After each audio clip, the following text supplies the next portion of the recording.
Howdy, howdy. Hello. Hello. Good evening. How are you guys? Always makes me tear up. I know, it still makes me tear up. Michael did an excellent job on that intro. Thank I you. did. For sure. Best. We got a special guest today. Marywen's with us. Yay. There we go. Hi, everybody.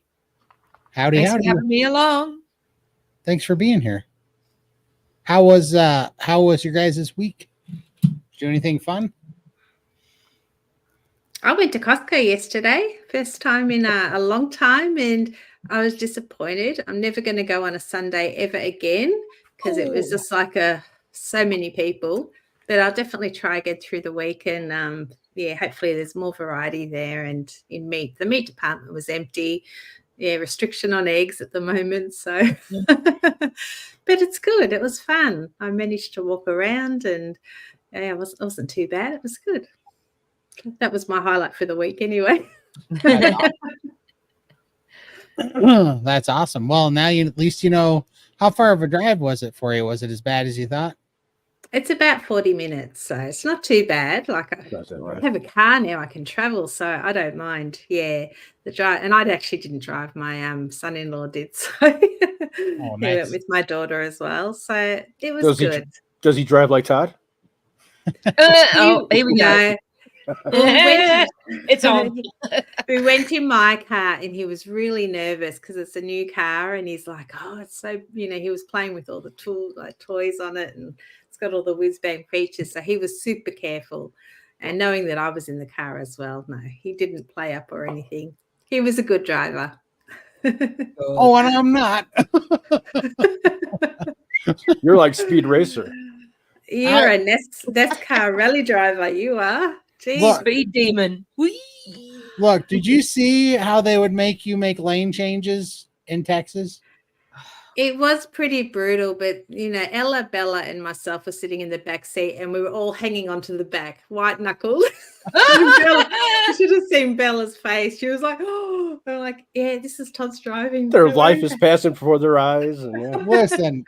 I've actually driven in the States, and it was in Seattle, granted, but it was positively frightening. You've just got to keep up with the flow of the traffic, and people around you get really irate if you don't. Oh, well, there's a reason I sat in the back seat, was so I couldn't see the oncoming traffic. I didn't want to see what was coming for me. Whatever. I drove 1,200 miles on that rental car when I was down there. Not a single incident. You did very well. You did very well. Oh, man. My knuckles are still hurting, though. You guys were worried about nothing. It's not. Wait till you come to Australia, and we'll show you the drivers here. We'll see how you feel them sitting in the wrong side of the road. That might be different. I'll have to see if I can get a license, show them how to drive there. I'm staying in. Crazy yank is on the road, folks. Stay home. Take you into the city and show you those hook turns. They're awful. Are they? They are. Yeah, they're nasty. Oh, that was happening. That was happening all over Austin. I mean, every time I was following the GPS, I would get off an off ramp and it would say, "All right, in 100 yards, you're taking a left." Well, I got to cross 4 lanes of traffic, and then you got to make it across 4 lanes of traffic in 100 yards, doing 70 mile an hour, 80 miles an hour. It's like, all right, here goes nothing. We just got to leapfrog it all the way over there, and then every time you turned around, it was taking you down past your turn. You'd have to do this, like they have these U-turn ramps. Do U-turn, come back up on. I mean, over and over and over again. That place was crazy. Remind me of that old Jeff Foxworthy joke where he asks how to, get to wherever from here. And they go, to Sycamore Street, you can't get there from here. That's what Texas felt like. It felt like every place I was trying to go, you couldn't get there from there. Because if you would look at the GPS, it would take you way past it. You'd do U-turn and have to come back around. It happened. It's crazy. I'm like, man, alive. But, you just have to drive a little bit of aggressively because, their lane changes are not optional. You got to make sure they know you mean business. You got to get her done. So Yeah, it was fun. Yeah. yeah, I don't know. Everybody hates Austin traffic. Thank you, Beth. So it's a Thank thing you. then, righto. Yeah, because Bella, she goes, "Do you drive like this at home?" I'm like, "No, I don't have to drive like this at home because they don't make you because everybody on the road's not effing nuts. I don't have to drive like this at home." So no, it's it's a different place. It's just like, all right, fine. But every time I turned around, I kept, I did a lot of driving down there and picking people up and dropping people off at the airport and going and get stuff. Yeah. And man, every time I turn on the GPS, I'm like, oh, another 6 lanes we got to cross vertically. Did they all kiss the ground when they got out of the car? Pretty much every time. My legs were like jelly. It's like being on a vibration. But plane. as much driving as I did, nobody else was asking to drive. Oh, you wouldn't let me anyway. I wouldn't have let you. Not a chance. Really? True story. Yeah, it was crazy. Oh, hi from the UK. Hi, Daniel, darling. How are you? Morning from your future. What are the lottery numbers, Sandra? I keep asking. I'll split it with you. Yep. Send me the Powerball numbers. If only. Yeah, I'll go if get only a we ticket. knew. Yeah, that would be awesome. I think we'd all come over to the US where it's warm. From Mustang, Oklahoma. I used to live in Broken Arrow, Oklahoma for a little while. Not sure where Mustang is. Congratulations on 16 Yeah, months. congratulations, darling. Fantastic. Yes, thank you, Beth. The next one. Oh, we double clicked. Again. I'm not touching anything. Austin Airport is the worst. It is the worst. And I had to go there like 7 times. It was terrible. Try going to O'Hare. I went to O'Hare one time. I was at when I went to fly to Maryland one time, I got stuck at O'Hare and I was like, okay, so this is actually a city in an airport. Like it was as big as our town, the airport was. It was stupid. I had to walk, it felt like 2 miles in the airport to get to my other gate. It was terrible. Sheesh. Let's see here. But the topic today is exercise. Me and Lindy were talking about it because we both happen to be, partaking so of the exercise. And I've been adding it in because I'm feeling good.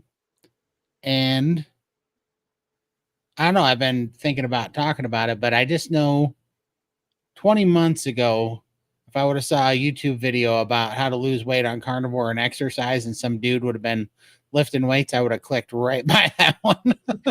Yeah. Not alone there, love. Yeah, it would not have been my, back when I was trying to breathe and figure out how I was going to stand up. I was not looking at anything. Yeah. That had exercise, What do you guys think? At 6, 7, 800 pounds, it's too hard. You're in a lot of pain. You have a lot of edema, fluid. I think the first thing to do is nail your diet. Start eating carnivore, which is what I needed to do personally. Other people may get away with keto, but for me, I needed to take out all sugars, all carbs, anything sweet, trigger those cravings.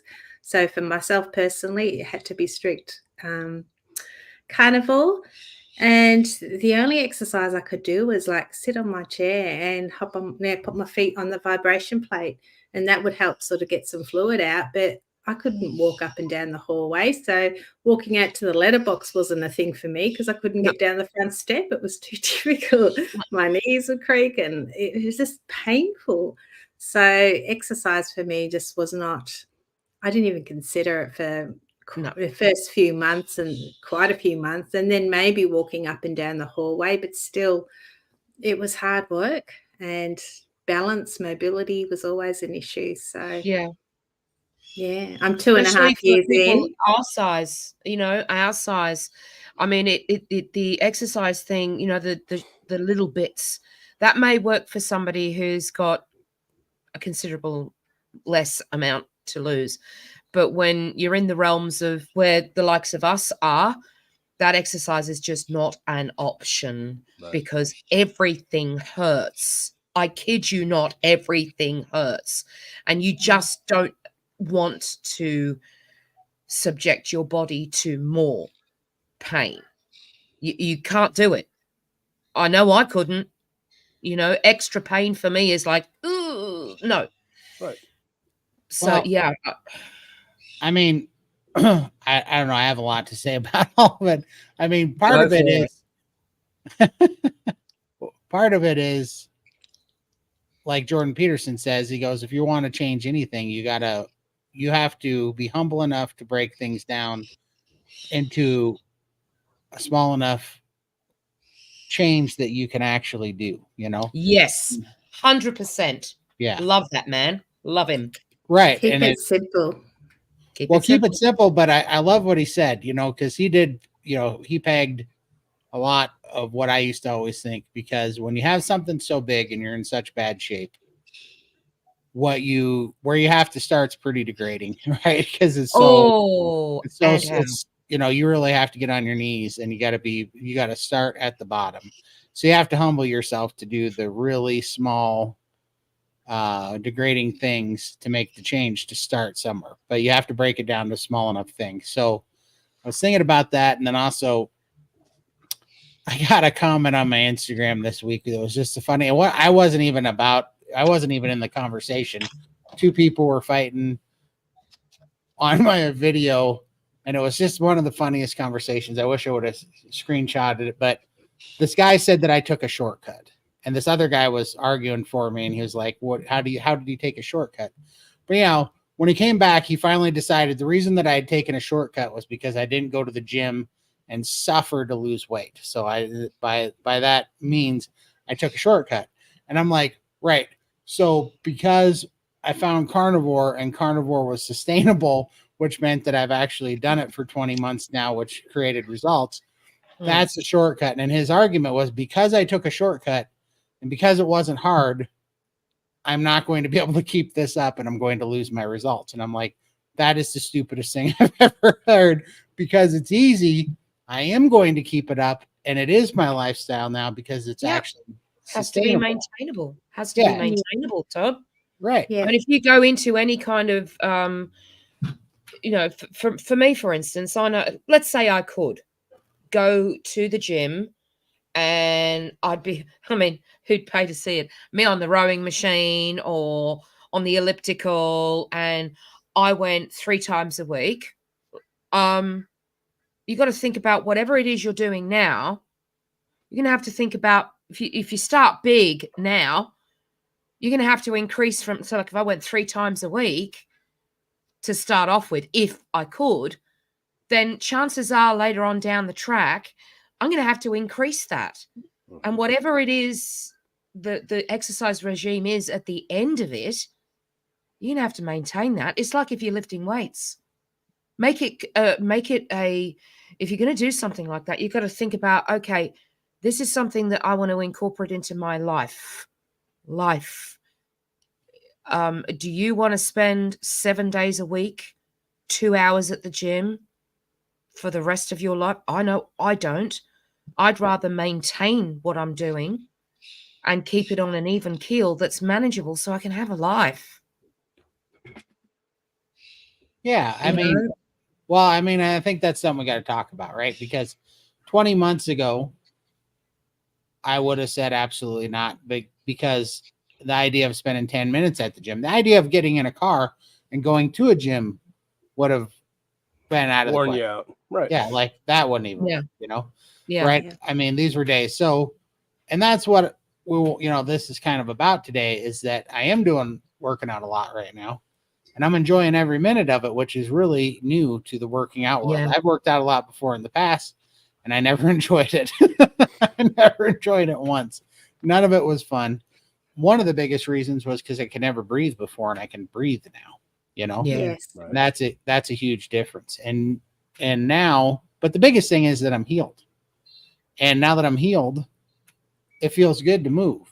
And so Yeah. I'm kind of seeing a glimpse into this window of all the people that have yelled at me and said, if you would just eat less and work out more, you would do it. And it's like, they weren't in the same spot. They weren't sick, right? They weren't broken down.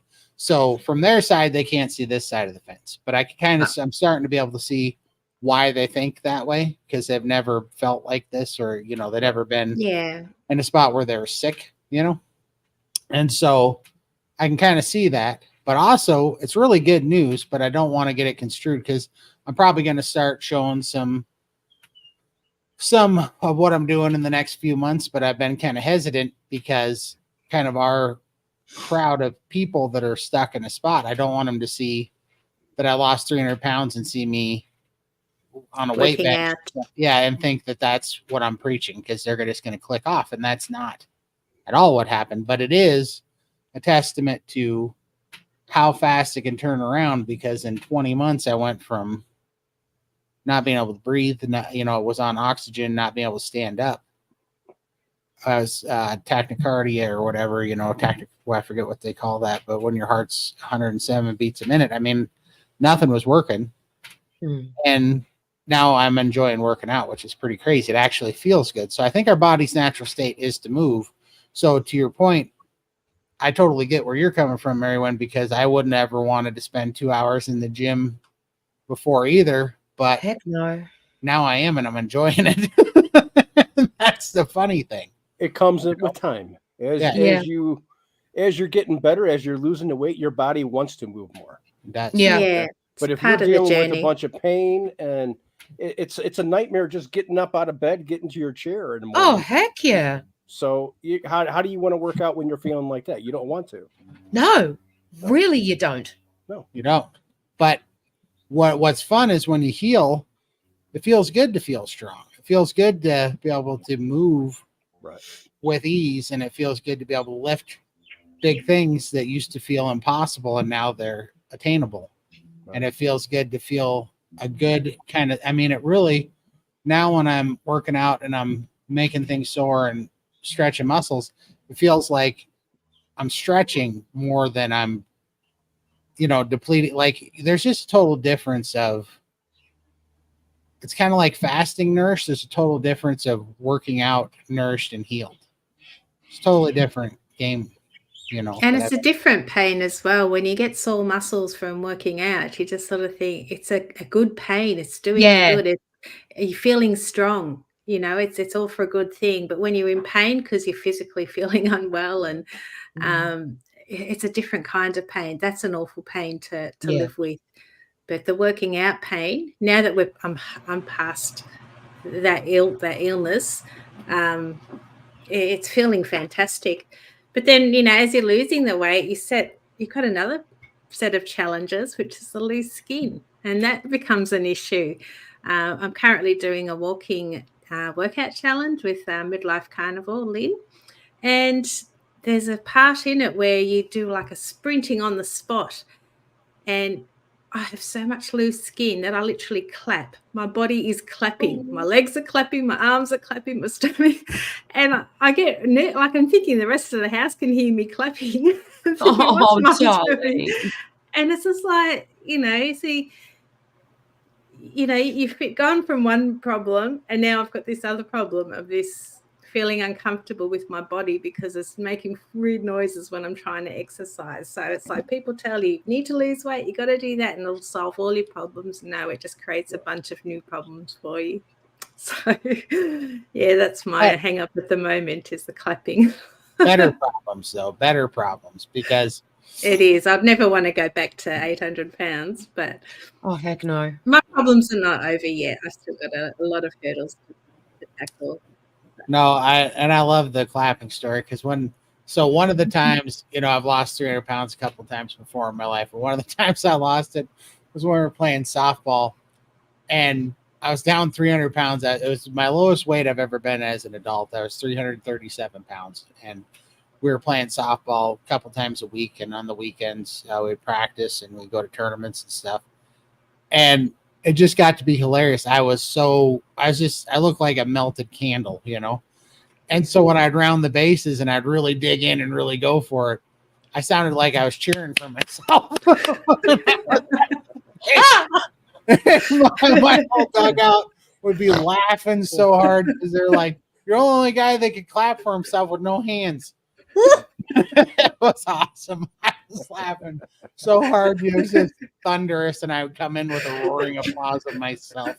Around base. Got me again, you bugger. Oh, it's so funny. I'd laugh so hard. I'm so looking forward to getting rid of that next year. I'm really praying that I got enough of this weight gone to get the rest of that cut off. But yeah, I feel you there. The clapping part is hilarious. Yeah. We should. All right. So here's the question: of you guys that are on Carnivore, how long have you been on Carnivore, and do you exercise? And for those of you that have lost or have been on Carnivore for a while, have you noticed that the healing of Carnivore is making you want to exercise? And we'll get to some questions we have starred. Todd, would you love to know how much Lugol's iodine you take per day, and do you take 2 days off per week of taking the iodine to detox bromide and fluoride? Thank you so much. Thanks, Maria. I take 50 milligrams a day, which is 20 drops of the Lugol's 5% J. Crow's. And I do not take any days off. I wouldn't take any days off because I feel fantastic. I know that you're supposed to do the detox thing, but as of yet, I mean, it's just iodine's kind of my lifeline right now. I feel so good when I take iodine. It's the first thing I want in the morning. Like I used to crave coffee. I crave iodine because it just turns everything on, turns my brain on. And it just, I don't know, it makes me, for a long time, I used to chase, really gambling rushes and things because it was the only time I'd feel alive, and I swear that when I take iodine, it turns whatever that is, I think it's actually has something to do with your adrenals, but it turns something on and you're like, oh, okay, this is what it's like to be alive again, Wow. I don't take any days off on the iodine. I don't, at this point, I'd be pretty sad. Out of all the things, I think I would go without food and electricity before I went without iodine right now. Because wow, okay, that's important. That's a bold statement. It is, but it's true. So yeah. I don't skip a day for sure. We'll see what happens. I'm willing to risk it. So here we go. Matt Fiasano. Todd, do you hunt? I was looking into buying elk game meat. Your thoughts on Montana elk tag lottery system? Whoa, boy! If you're out of state, or you're saying, that's going to be rough for you, and it's going to be really expensive. I don't know. Contact me if you want one, and I'll buy a tag because I don't use my tags. And you can have my tag because I can get one for like $70. I think yours are like $1,200 if you're out of state. So, and you got to get a lottery. But the thing is that I can get you an elk tag, but getting you an elk is a whole nother thing. So right now, hunting's very popular here, and it's really hard to get an elk. You got to know a guy who knows a guy who knows a guy to get on a private ranch, really. Otherwise, it's just, you can probably get one, but it's super tough. You're going to have to spend some time trying. So. Yikes. But yeah, it's tough. It's tough to get one. So, but elk meat is delicious for sure.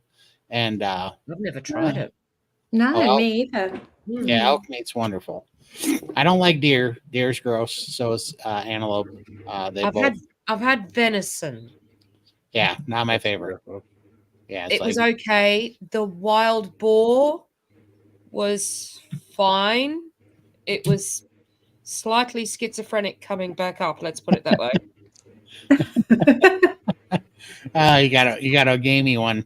No, but the elk is right up there with beef. It's not okay. gamey. Yeah, but no, it's delicious, and I would highly recommend it. But yeah, I don't really hunt. I've killed a few deer. I've been with people when they killed elks and helped them butcher those and stuff. But it's I don't know. It's a lot of work. Yes, it is. Elk are far back in the mountains, and the beef is just at Costco. So I just go get that. Priorities, people, priorities. For sure. Will Billy, hello. I'm from Kansas. Arkansas. Okay. But sitting in Indiana right now, headed to Dallas tomorrow. Yes, Texas drivers are horrible. I think San Antonio is worse than Austin. Yeah. Yeah, for sure. That's crazy. You guys have the most ridiculous traffic I've ever seen. I don't know. I didn't understand road rage until I was in Texas, and I was like, oh, this is why people shoot people out here, because some of them got it coming, to be honest with you. Oh, although I will say this, though, the London drivers, and I'm talking like the cab drivers. Yeah. Good luck with that, folks. Oh, yeah. Yeah. Hi, Michael. Short, intense exercise is best according to Dr. O'Mara. Seems to work for me. I know Dr. O'Mara is into sprinting, but for me, I struggle to sprint. Yeah. I can't even sprint on the spot with this. Hard enough time walking. Workout. Yeah. The loose skin. But it works for you, so... Yeah, it's just different part of maybe in the future. That's something I could consider, but right now, I can't do it. Yeah, after our live stream the other day on inflammation with Dr. Phil, he was talking about how he's basically doing Dr. O'Mara's sprinting protocol, but on an exercise bike because he doesn't want to fall running. Mm-hmm. So that inspired me, actually, because I was like, oh, that's a great idea. So I bought an exercise bike, and that's what I've been doing sprints on, because I remembered that when we were playing softball and we were practicing softball and we were shagging balls, I would sprint in the outfield. And because I started watching O'Mara's stuff a few months back, and he was talking about how there's this, and I'm going to screw it up because I didn't pay close enough attention. I didn't practice for the test here, but basically he was talking about a specific hormone that sprinting induces that causes growth hormones in your body. And he said, look, these sprinters that sprint, they don't lift, but they look like they're bodybuilders because it causes this growth hormone that causes your whole body to get very muscular. Well, I remembered that the only time that I ever had like real thick arms and shoulders and I had these real tall, beefy traps were when I was playing softball and sprinting in the outfield. And I was like, that's why I got all muscles, because I was sprinting. And so that, as soon as I heard that, I'm like, okay, I'm going full in on the sprinting.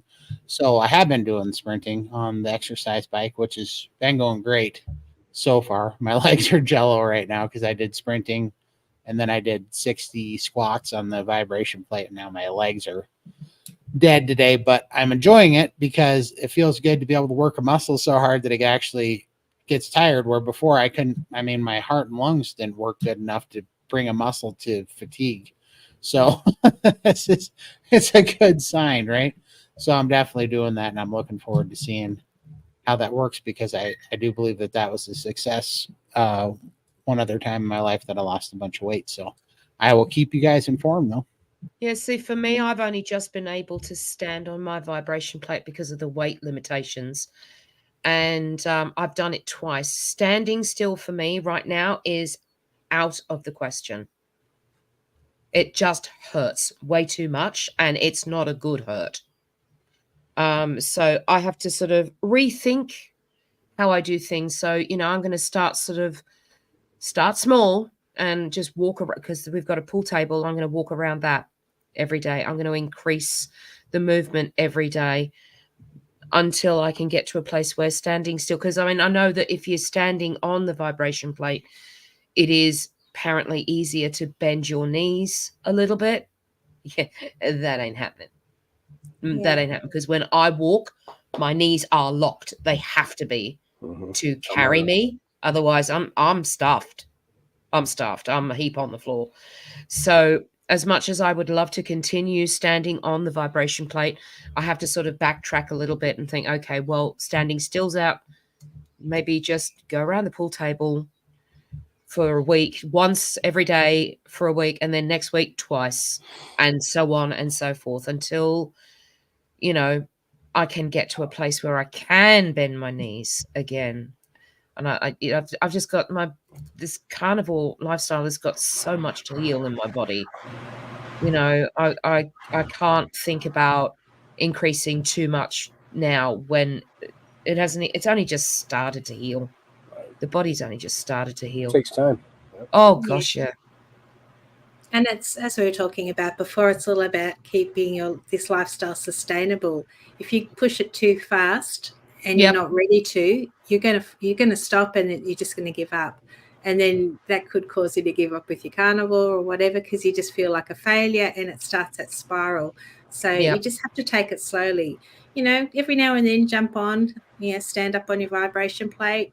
If you don't feel you're ready, like, no one else can tell you if you're ready. You will know. And if you're not ready, just go back to just sitting down and just take it slowly. Maybe 1 minute or 2 minutes if you want to, but you know your body best, and it'll come a time where you will just want to start moving more. You'll feel really good, and just don't push it. For sure. Yeah. Daniel, I'm officially starting the gym in a couple of weeks. Once work comes down, going to start with just walking on the treadmill, maybe cycling and the rowing machine. Nice. Good job. Yeah, well, that definitely, reminds me of what Jordan Peterson says. I've always had that in the back of my head since I started Carnivore, because it is really stupid. I finally had to, when I was first starting Carnivore, I had to build a little room around me with all my cooking stuff and a little fridge, and everything had to be within reach and super easy. Because if it was not absolutely the least path of resistance, I wasn't going to do it. And I was sitting here going, look, this might be pathetic. Everybody might say, oh my gosh, that's the stupidest thing I've ever seen. But that's what it takes to do it. Then I got to do it to make it sustainable so that I can do it. And, and then I had to start where I could, whatever, consistency really is the key to all of this. You have to make something work that you can do every day and not make the wrong, choice. You got to really stack up the days and to get the results. And so I'm taking that approach to this. And so that's why I'm cleaning out the garage right now and getting all my dad's stuff out of there, because I won't drive to a gym. I won't do it. If I have to go and be fat in front of people, right? Yeah, it ain't happening. No, I agree. I'm with you. Yeah, I'm not going to go to a building where I have to people with people and being fat with people. I don't want to be fat with other people. And I don't want to have to do all that stuff. I have the temperament, I can put up with it, but it's just also, I just don't. So I'd rather do, and I don't exactly need a bunch of weights. I am my own weight. I have plenty of weight. Every time I stand up from here, I'm weightlifting, honey. Right. So, and it's true. So stand up one extra time, and that's good enough. Stand up when that becomes easy, then stand up 2 extra times. Like we all have some place we can start, but this is what Jordan Peterson's talking about. He's like, can you humble yourself to do the thing that you need to do? Can you bring yourself that low and humble yourself that much to realize that that's actually an improvement and not, degrading? That's where you got to start. And I really think that there is a ton to say about that. And so that's why I'm like, I'm going to make it right outside this door so that I can go right outside this door and I can do what I got to do to feel good. And I got to do little things, So I made a little chart, and it was in typical fashion. It was ambitious, but even when I made the chart of things that I wanted to do, I was like, if I don't get this all done, I'm going to be okay with it. The thing is to go out there and get as much of this done as I can. Yeah, right. But just keep doing it. Keep working on it until I can get to this whole list. And it's working pretty good, And I'm quite happy. And I designed it around, first and foremost, moving as much lymphatic fluid as possible And then second was the HIIT exercises for sprinting for the growth hormones. And third was working the biggest muscle groups as I can. And that's all I care about is those three things, because I want those growth hormones and those stem cells, and I want to move the lymph fluid because those will help heal the lymphatic system. So, but that's awesome, Daniel. Congratulations. Yep. It's good. Nicely done, Daniel. Keep to it, man.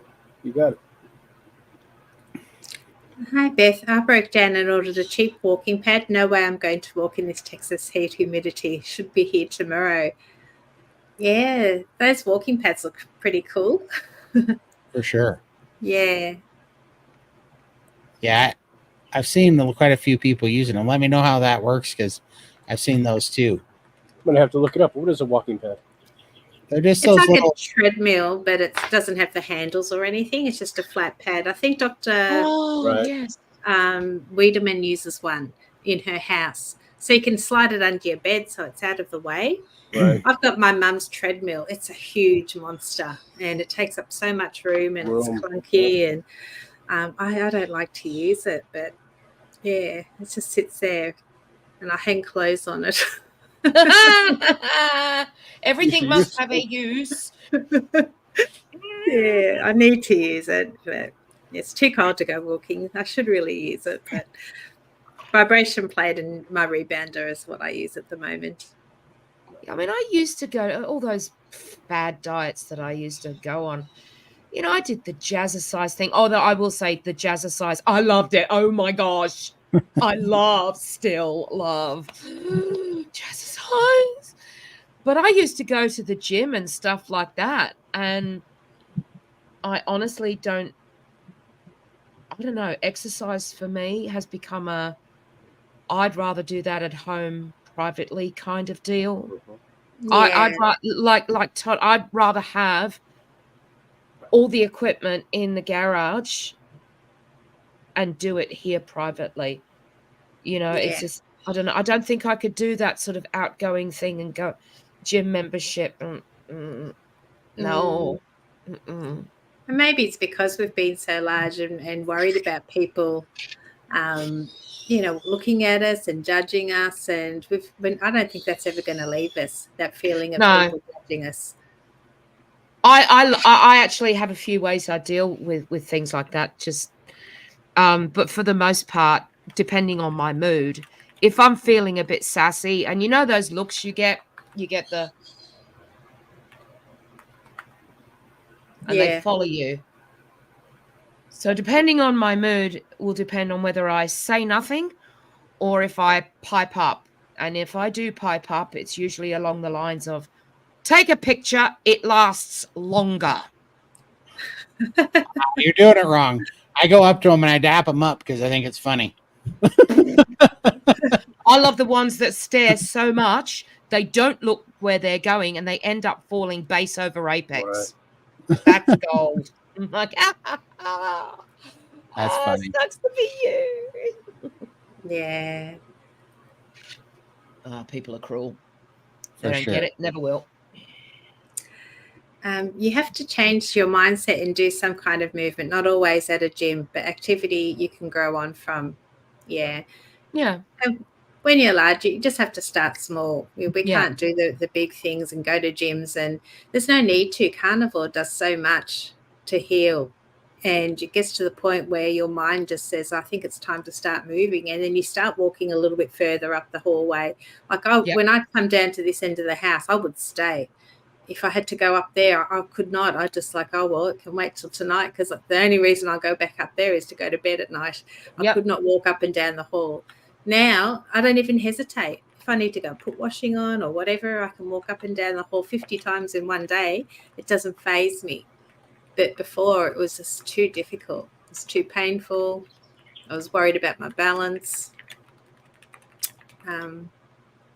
You'd have to be ready. For sure. I mean, I did, I'm going with it, like, in terms of the extra movement, like, I wanted to do some cleaning. Like, I have to do everything sitting down on an office chair that's got wheels on it. Simple fact. That's just life. But the fact that I've been doing some mopping, I've been doing some vacuuming. That is actually exercise movement, folks. Yes. Because if you haven't done it for years and years and years because of the condition that you're in, right? Guess what? That is increased movement, It's exercise, and it for counts. Oh, for sure. It counts. Don't let anyone tell you it doesn't count, because it does. Send them to me if they disagree.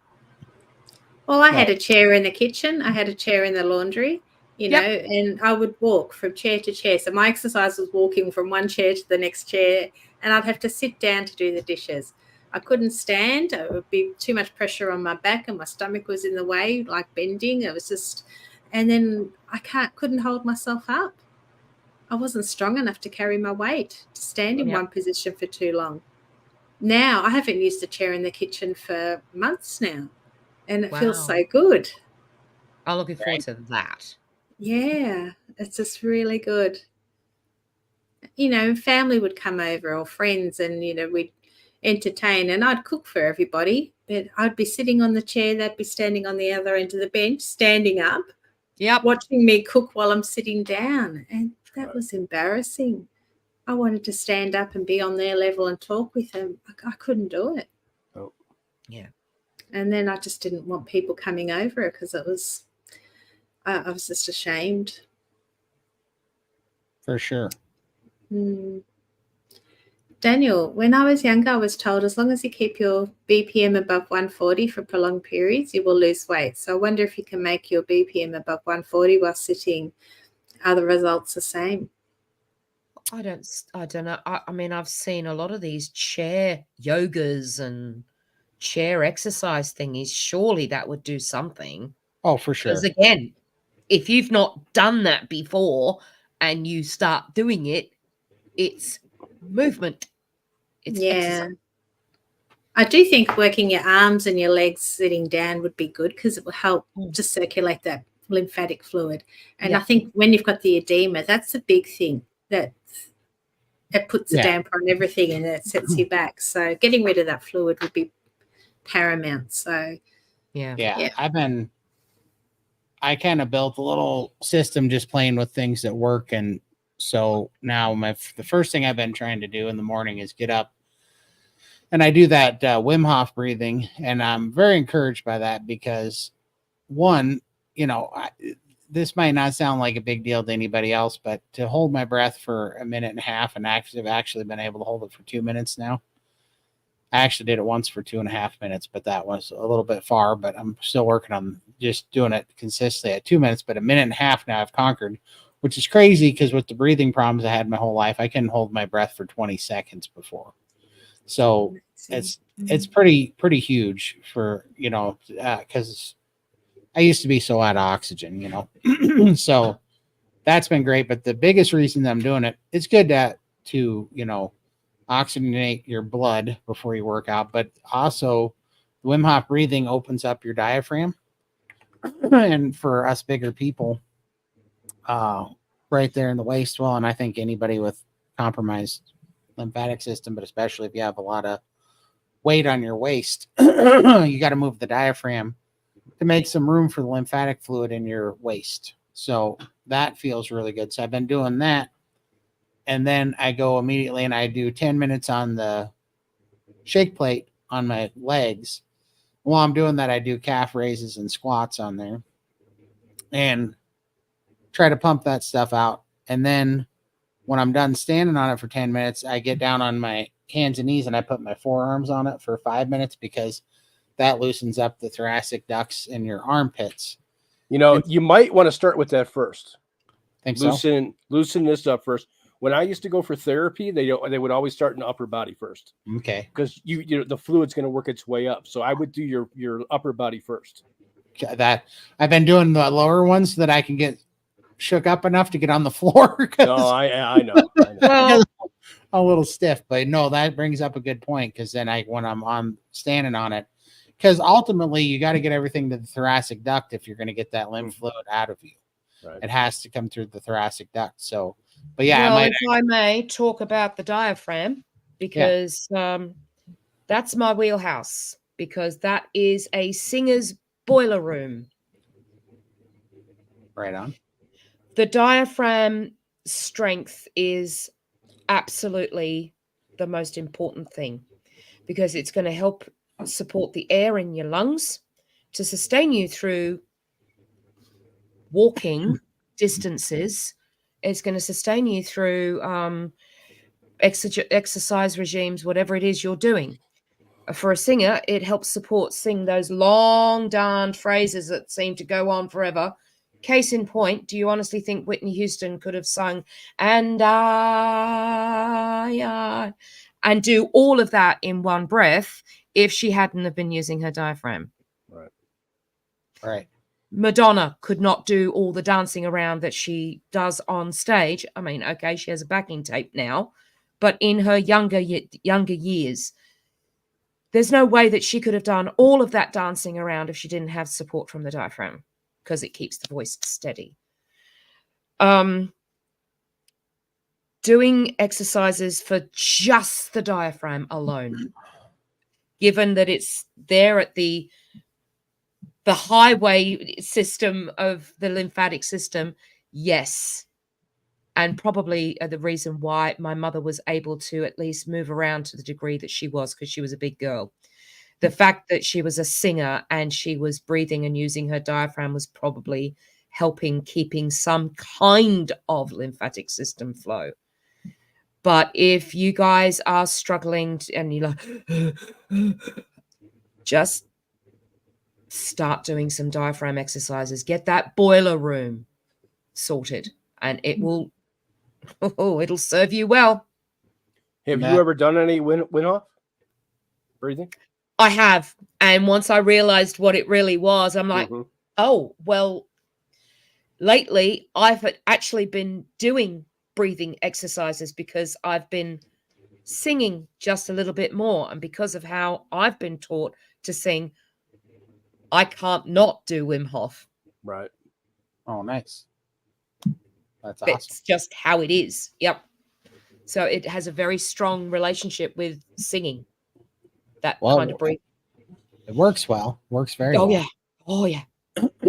Well, and I've noticed that, and so I do the Wim Hof, the shake plate for my legs, and the shake plate for my arms, and then I go do my sprints on the exercise bike, and then I do 500 to 1,000 calf raises on the rebounder, since I figure everything's opened up.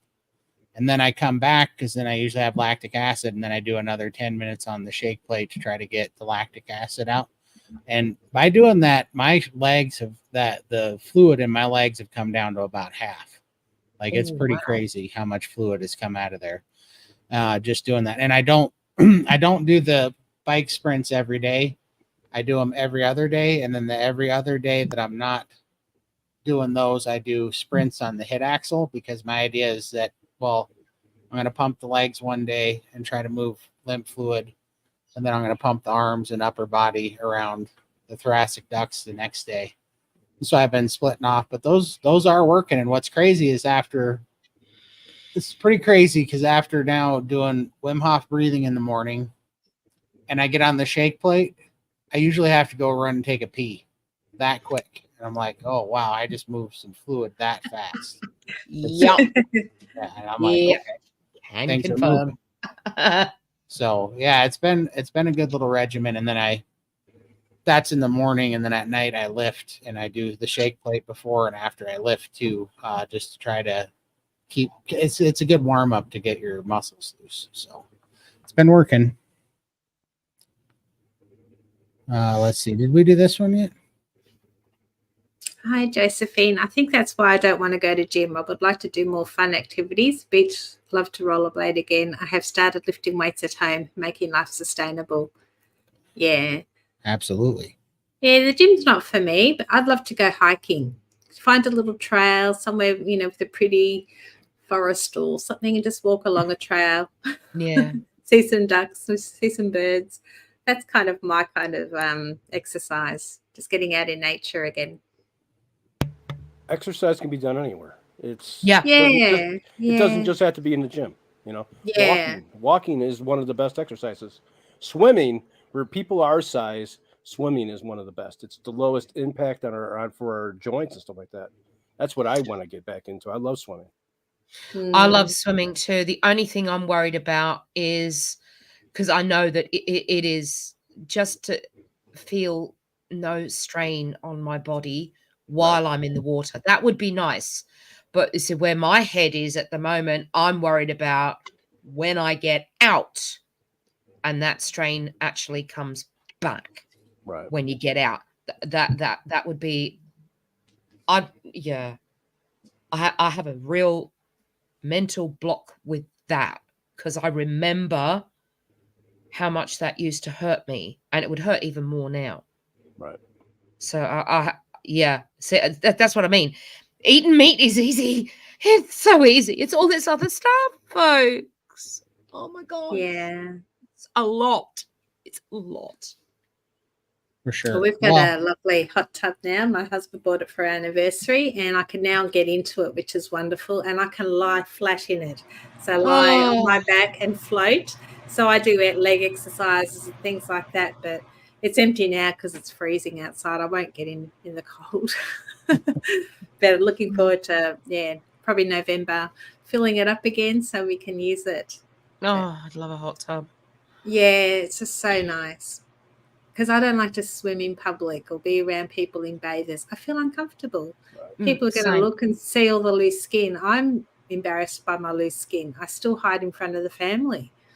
You know, I've always got towels wrapped around me, and I get them to turn around while I get in this hot tub.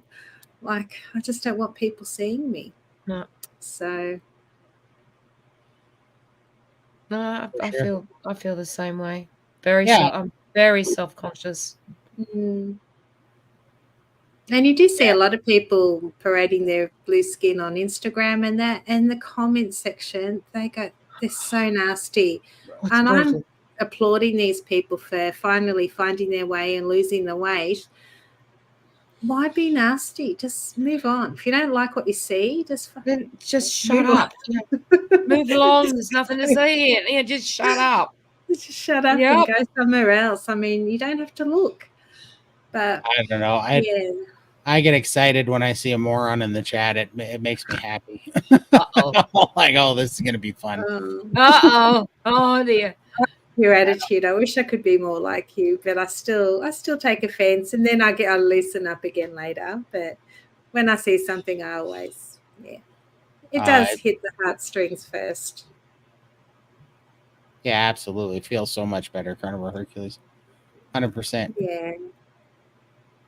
But when you get dressed and you put some nice t-shirt on and a dress, you don't even realize it's there. Like, you feel normal. It's just when you sit down and everything spreads, or when you start exercising and you start clapping, that's when you notice it. Right. But otherwise, I feel okay. Hi, Mama Cracker. In Robert Colley's book, Secret of the Ages, 1925, he states that with the right nutrition, all you need to do is just stretch, just like any other animal. Yeah, I've been stretching a lot lately, with my legs specifically. I've been like, I'm getting relief from stretching. Yeah. Just wakes up your muscles. Yeah. Being sedentary. Yeah. Yeah, that's one thing I do have. I have really liked this. One thing I like about exercise and lifting weights too is it seems to be fixing my posture and my frame. Things are straightening out as things, as you do, as you lift with proper form. I just noticed that my frame is squaring up, and and also I think as things get strengthened, those muscles hold things in the right position. Right. Just because, I don't know, just it's weird little things that you notice, but just laying down in bed at night, I've always, my whole life I watched movies where people lay down and their toes point up. My toes have never pointed up. My legs are always go to the side. On the side, yeah. And now all of a sudden I lay down and my toes are up, straight up. Yeah. That's never happened a day before in my life, and now, and I realize, and the more that things align like that, the more that, I'm not bow-legged and things are squared up. And I got one of those monkey feet from Animal House Fitness, which Joe Rogan talks about. But basically, looks like a snowboard boot that straps onto your foot that grabs a dumbbell. Mm-hmm. So you put weight on your feet. But I specifically got that because I noticed the last thing. I think this happened from the lymphedema being so heavy on my legs that I had to lift up my legs, and so I wasn't using my hip flexors. So the hip flexors got weak because I noticed the last thing that was always feeling weak was when I would go downstairs. So when you're going down the stairs and you start to bend at the hips, I would feel real weak. And so I got the Animal House Fitness monkey feet for the hip flexor exercises. And I've been doing that. And since I've been doing that realigned my hips pretty good with my knees and my feet. Everything started coming together. I'm like, okay, this is why I've always had bad posture. I'm getting taller because I'm not so bent, bow-legged, and crooked. Right. It's kind of funny. I'm like, oh man, it's just straighten you out and you just feel better. There's less stress on your back and your joints and your bones when you're squared up, and then you have supporting tissue. That is why, like, I was listening to a guy the other day, a lot of the big time bodybuilders say that deadlifts aren't a great thing to do because they're more dangerous to your back than the benefit that you get from doing deadlifts, and let's see here. But then he said a good point. They asked him, they said, well, how about newbies? So should newbies be able to, people who are completely new at bodybuilding, should they do deadlifts? He goes, oh yeah, absolutely. They should do deadlifts. And he's like, well, why is it not good for pro bodybuilders, but new people? He goes, because they don't have the muscle strength to actually hurt themselves yet. Yeah, they could pull out their back, but as long as you keep your back straight, he said that's really all to worry about. No worries. That's really all you have to worry about is keeping your back straight. He said, but they don't have the strength to actually hurt themselves. They said the reason why the pro bodybuilders, they're so strong that they'll actually tear giant muscle groups.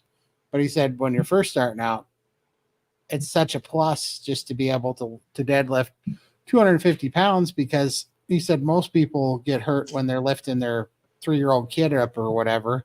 He said, and as long as you can get to the point where you can deadlift like 250 pounds, all these small little accidents that people have that they throw their back out and stuff usually go away. And that made a lot of sense.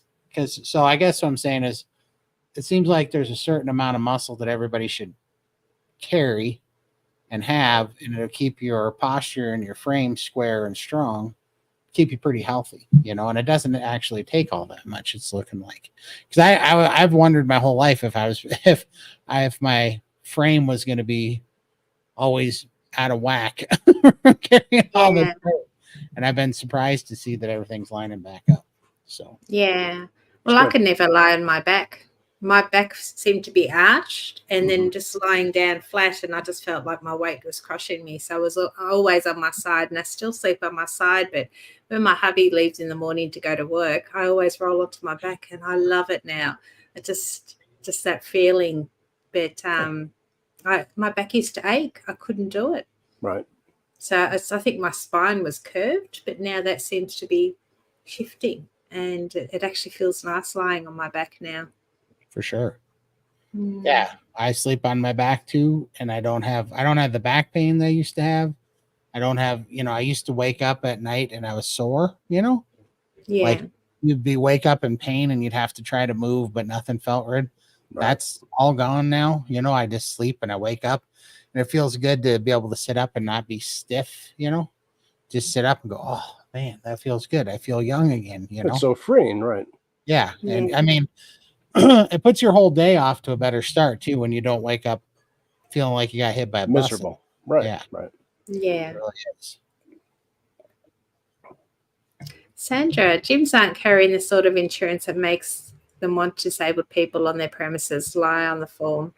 Did you did that get to get a job once? Then they found out. I did that to get a job once and they found out. Oh, I gotcha. That's funny. Mhm. For sure. That's right. Even with swimming pools, I have those hydrotherapy pools for older people and disabled, but then, they've got those cranes to help lift you and put you in there, but there's weight limits on those. Because I know when she had a commenter on one of her videos saying, why don't you go swimming? And it's like, well, you can't climb up and down the steps. Right. They've got those, there's no way you can pull yourself up. And yes, they do have hydrotherapy pools, but how are they going to get you in and out? Right. Because there's a weight limit on those machines. So it's, for us, it's not an option at that size. For so sure. Intentions are good, and we would love it, but TM, what new movements or physical fitness have you noticed since starting Carnivore? All of them. I think all of them are almost new movements at this point. Realistically, yeah. I mean, first of all, the floor is no longer out of bounds. Like, Still for me. I don't want to go on Yeah. the floor. Yeah, I'm still not strong. I can get on the floor, but getting up, I really struggle. I still don't have the strength in my legs. I'll tell you what, I did about do a face plant yesterday because I put the shake plate on all 3 motions and then I put it on 60. And when I do this on 60 for 5 minutes and then you go to Right. stand up, Yeah. your bean's been a little bit rattled for about Oh, 5 minutes. So I don't know if it does something with the equilibrium, the fluid in your ears or what, but I was a little almost. felt concussed almost when I get up from that. So now I've learned to, when I do that, I actually put my hands on it like this and I keep my elbows bent like little shock absorbers. Mhm. And I got to be careful. And then I think next time I'm going to take the movement that goes up and back. That one seems to rattle the base of my neck pretty hard. Like I get when that one kicks in. So I'm going to just do the side to side up. I don't know, the side to side wave thing. Because the other one that goes up and down, that's the one that screws up my neck. And I think that's the one. But anyways, so after 5 minutes, I went to get up and I about had to brace myself on the wall with my forehead. Pretty fun. But yeah, I mean, just everything. I mean, there's so many things that are so things that sound stupid, but just taking big steps and not being out of balance. Trimming my toenails again. Yeah. That's huge. That's huge for a movement to be able to do that again. Yeah. Instead of having to ask somebody to do it for you. That's the most embarrassing thing you could ever ask. Yeah. Nope. But just 100%. walking up steps and not having to go one at a time, we can actually walk up normally now. Stairs still beat me. I'm not there yet. Stairs. Like in Kung Fu Panda when he goes, my old enemy, stairs. Stairs. Yeah. For sure. But yeah, quite literally all of them, like just being able to lift my legs, lift my knees high and my legs up with the hip flexors coming back. Those were really beat up from the heavy leg thing. Just it's so funny to be able to lift up my legs in bed flat again. That was something I couldn't do. I mean, it used to be hard to get my legs into bed, just everything has come back and just so much more balance and everything. It's incredible. Just had elk last week. I love it. Got the bug. Want to get one wild. Well, definitely give her a shot. They are tasty for sure. And you can at least get a cow. The cow tags are usually a lot cheaper and easier to get than a bull. If you just want meat, cow tags are a lot easier to get for sure. But there's plenty of them here, especially in eastern Montana.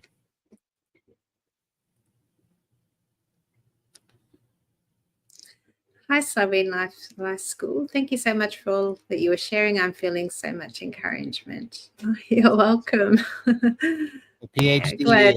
That's why we're here. For sure. I'm standing on my vibration plate now. Good job. I've got mine under my desk. I had it going just before the stream. That's awesome. Congratulations. Yeah. That's a big one, isn't it? It is. It's so, and it is fun. It's addicting to watch the progress. You know, when I was first standing on the vibration plate, 10 minutes was hard to make. You know, it's hard to get to 10 minutes. You know, I was leaning on the wall, panting, my legs were hurting, things were cramping. Mm. I was crying the last 2 minutes of it, and now it just goes by so quick. You know, Yeah. And I still do a lot of work on my computer. I'm sitting here still, and I still find benefits from using it under my desk. If I don't have the vibration plate here, I do tend to swell up a little bit. And when I get up, I feel like an old woman, very stiff and sore. So the vibration plate just helps so much, even today. for sure. Carnivore Hercules. I like what Todd once said, you don't exercise to lose weight, you lose weight to exercise. That's right. Yeah, 100%. should do a meme on that. Yeah, I mean, everything's backwards, right? They say that we're sick because we're fat, and it's not true. We're fat because we're sick. And then they say that, you know, they just flip everything around. They sit here and they say, oh, well, you're sick because you have diabetes. It's like, no, we have diabetes because we're sick. You know, our diet's sick, our body's sick, it's inflamed. If you guys didn't catch it, go back and watch the special we did with Dr. Phil from the Steak and Butter Gang about inflammation and about how all this is Tied to that. tied to inflammation through diet, which causes all these illnesses, you know? So, yeah, absolutely. It's just, and that's what I've always been saying. It's just, I put a short out yesterday, in fact, and Dr. Kiltz even messaged me back on it. It was very, I gotta message him back, but he messaged me on Instagram because I quoted his, one of his sayings he uses in SBG quite a lot, which is if you label it, you enable it. And I think it's no wonder that they do that. They give all these things names like they're all individual sicknesses and illnesses, and they're not. They're all just different symptoms, different manifestations of the same sickness, which is our diet inflammation. But they do that because now they can, you know, they can, instead of just saying your diet's bad, so fix that, and that'll fix the inflammation and it'll fix these 50 things. Well, they can concentrate on these 50 things that are wrong and give each one of them a diagnosis, and then they can medicate each one of these problems, and then they can put you on 15 medications and then 5 more because 3 of your medications are having side effects with each other, so they can put you on 5 more to settle the side effects. And pretty soon you're just a car payment for those guys or a house payment of drugs every month, you know? It's yeah. And you're in therapy at the same time to deal with it all. Exactly. Yeah. Yeah, that's the inflammation chart Dr. Phil put together. And it's so true. You know, everything in the center of all this is inflammation. And you could put right above that inflammation, you could put your diet, because that's what's causing all this stuff. It's diabetes, it's insulin resistance, it's metabolic disease, and it's eating carbs, sugar, seed oils causes this inflammation. And this inflammation causes all these diseases. It is all these diseases, just like obesity down here, metabolic syndrome, and type 2 diabetes. Yep. All these things, they will tell you that you have diabetes because you are obese. Right. They'll tell you, and it's not. It's because of inflammation, and the inflammation is because of our diet. It's because of what we're eating, what we're putting in the body. And so all these things don't exist. They want the medical system, the world system will come out here and treat all these diseases so that they can medicate you and sell you prescriptions and have individual specialists that work on all these different things that you have to go spend your life going to see these stupid specialists and listen to them pontificate about, you know, how your life is just this way because your genes and whatever. And they want us to believe that this is the natural human state, is to have all this nonsense crap, and that we have to sit here and take drugs for it. It's not. It's not at all. We're not meant to be like this. We are not built to have all this sickness, and there's not all that out there. We just have to eat right, and we have to stop believing the lie that, you know, there's 640,000 different kinds of food out there. There's not.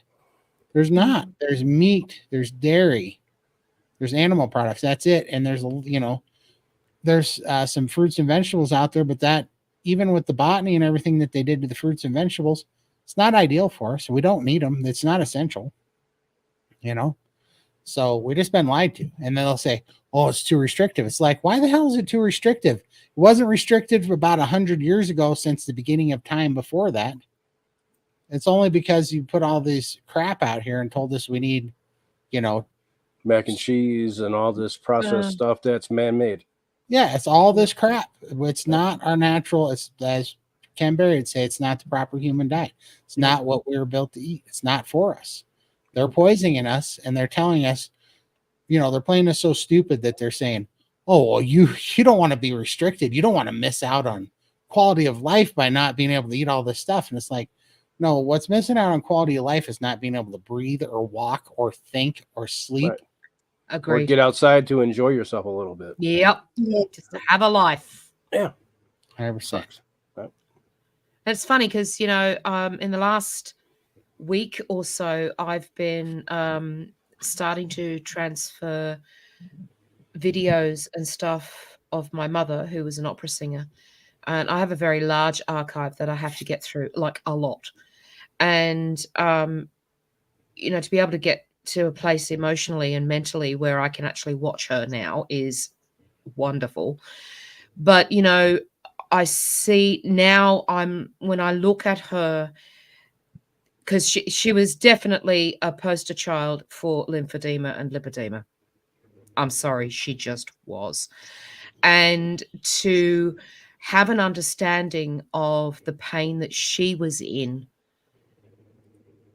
whilst having to sing and produce that sound, I first of all, it just astonishes me even more because I can see that pain that she's in because I've got that pain. And to hear her sing when she's standing up, when she is in pain, and the difference in her tone when she's singing and sitting down.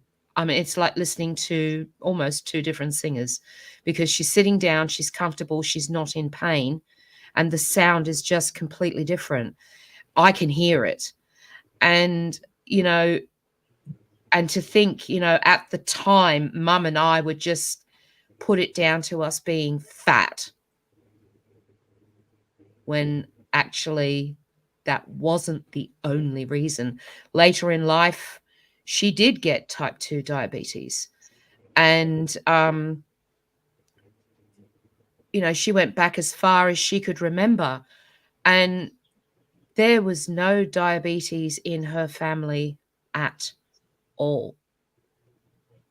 So it's not a hereditary thing. It just,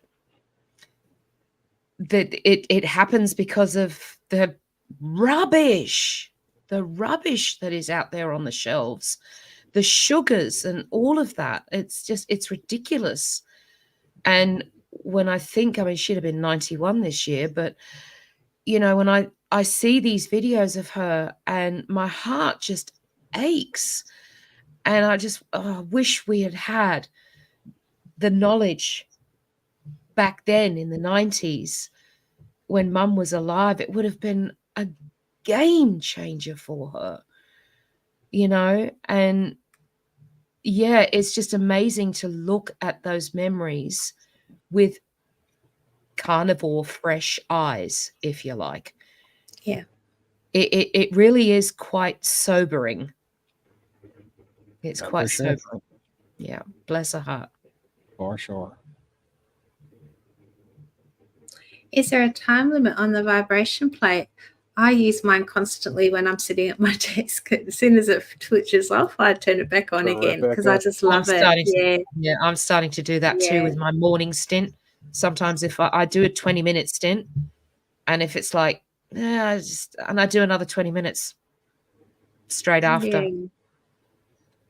Yeah, I think they put limits on it because I think they have to. I think everything has a limit. There's probably something they shook to death one time in testing after 4 hours or something and came up with some limit. But I think it's probably a personal choice. There's some people that shouldn't use it if they have metal parts and pieces in their joints. Those are bad. Yeah. And I'm sure that, I can tell you this: I would never do 20 minutes if on my hands and knees because I don't think my brain could take it. I think. Yeah, like I I'll- limit it when I'm standing up. I think it goes for 15 minutes. I haven't Yeah. really timed it. And when it switches off, that's my standing done. Mine and then only I goes come and for sit 10. down. Yeah, mine Is only go it? for 10 minutes stops. Yeah, And I I gotta think reset mine's it. 15. Mine's Mm. 20. Oh, is it? Well, maybe mine's 20. If you've got the timed MFit, it. Yeah, Yeah. it is. Oh, Yeah. okay. Because Mine- I'm it goes- literally clock watching and I forget to time it. And then I'm like, oh, it's over 10 minutes. Maybe it's Default's 15. And then it 15. keeps going. but it looks like 20 minutes is the max per sesh. Right. Yeah. Well, there you go, 20 minutes. So I just do that morning and night, standing up, and then through the day, if I'm sitting at my desk, it's on permanently, except now because it might be a bit noisy. Same here. I'm finally able to do light housework again. It feels good to be able to do some housework again, doesn't it? Yeah. Yeah, it's frightening my kids at the moment because I'm having issues with the youngest doing his chills. Still. I keep on threatening him. When I started this, I said, dude, you got 100 kilos to get this right. Because once I've lost about 100 kilos, I'm going to run rings around the lot of you. Then I'll show you what a tiny house looks like.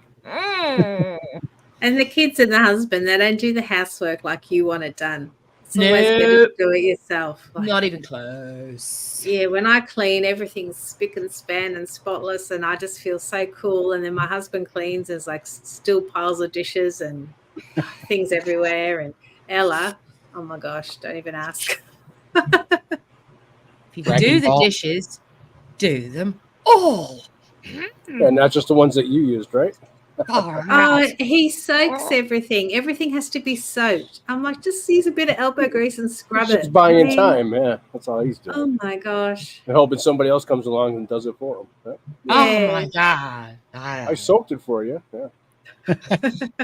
Then I go to do it, and then he says, "Oh, look, I'll do it. I'll finish it off." I'm like, "Well, it's been sitting here for 3 hours, or it's been sitting here 24 hours all day." I think it's so. You're going to do it now because I'm standing in front of the sink.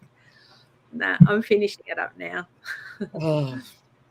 Hi, Kate Collins. I've been binge watching Marvin's Journey this weekend. Very inspiring. Yay! Oh, thank you, Kate, sweetheart. Hope you enjoy the madness. There you go, Josephine. Marvin is beautiful and keeps it real. I ain't got time to be anything else. Seriously, do not have the time to tie it up with pretty bows. And yeah, I just don't. So yeah, what you get is what you get on my channel. Darth Carnivore. Doing basic house chores used to be my form of exercise for a long time when I first started Keto Carnivore at 410. Wow, congratulations. Yeah. Nice. Well done, darling. It's all movement. It's all counts as movement, steps, walking up and down the hallway with a laundry basket. I mean, it's all good. It's more than we were doing before, sitting on the couch, not being able to do anything. Sitting at the sink. Yeah. Time traveler Karen, I think the last thing to heal in this carnivore lifestyle is our self-esteem and confidence. Yes. Yeah, that's 6 months in. Mine is starting to. My mind is ready to go. The body's not there yet, so the confidence is up there, and it's like, and I just want to. So yeah, it's one of it. I do feel that's sort of like. Yeah, the family's not ready. They're not ready. Yeah. It's something Marwin and I have been talking a lot about. I can't versus I won't. You know, it's been a big thing. We're like, I can't do this. I can't do this. It's like, no, we need to make a choice. We need to. You explain it because it was your thing. So no, it was your thing. No, but there is a very it's a big difference. There is a very big difference between I can't. There's that sort of when you say I can't, you're setting yourself up for that sort of defeatist kind of chewed, if you like. Yeah. But if you say you won't, that's kind of drawing a line in the sand. It's making a stand for yourself. Yes. So yeah, there's a big difference between the two, definitely. Yeah. That was a big realization, wasn't it? It was, and you don't realize how often you say I can't Yeah. until you're aware of that and go, I can't, I won't, and you correct yourself. Instead of saying either one of those, say I'm gonna. I'm gonna. I won't, but yeah, and I'm gonna. Yep, Yeah. absolutely. I agree with you, Michael. Absolutely. Yep. This way you start planting in your head, you start planting that seed that you're gonna do it. Yep. Yep. Instead of I can't or I won't. Change the way you think. You're Yep. putting out that signal. See, that adds out. another layer altogether. Hey, Lindy. It does, yeah. Depending Yep. on the situation, like, you know, sometimes we Or deal I with will. people and what they say, and it's like, you know, they say something and it's like, I can't deal with this anymore. It's like, I won't deal with this. So that's Yep. where that one came in. But definitely, if we're talking about physical activity or something, we may not be able to physically do something now, but we will be able to do it. That's right. Yeah. Yeah. So we need. Agreed. So there's two different things. You know, we just don't want to say we can't do anything. We need to make a decision. No, we're not going to put up with this crap anymore.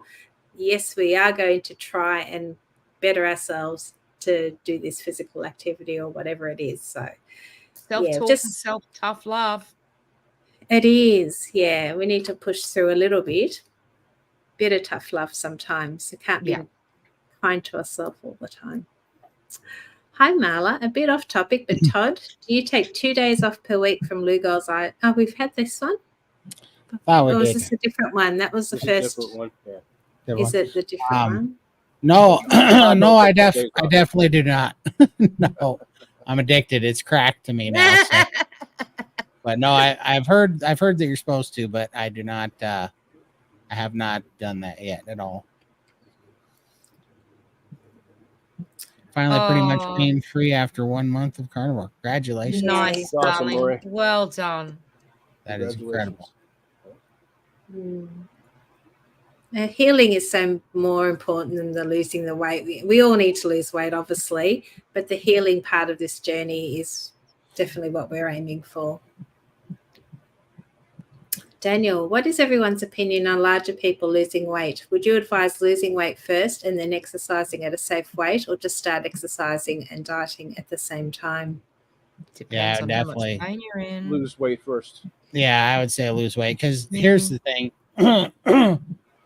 Like we were talking about, you want to do small things that are sustainable. If you put too much on your plate, and we've all done this 1,000 times, you're like, yeah, all right, on Monday, I'm joining a gym and I'm going to lift 400 hours a week and I'm going to eat celery and carrots and I'm going to fast and I'm going to drink calorie restrict water. Yeah. You're like, you come up with this thing and it's like, yeah, but what we have to realize is that we were doing that because we're always doing it on a calorie restrictive standard American diet, which meant we always had a timeline, because it's like, what we're really saying is, how long can I do something that's unsustainable?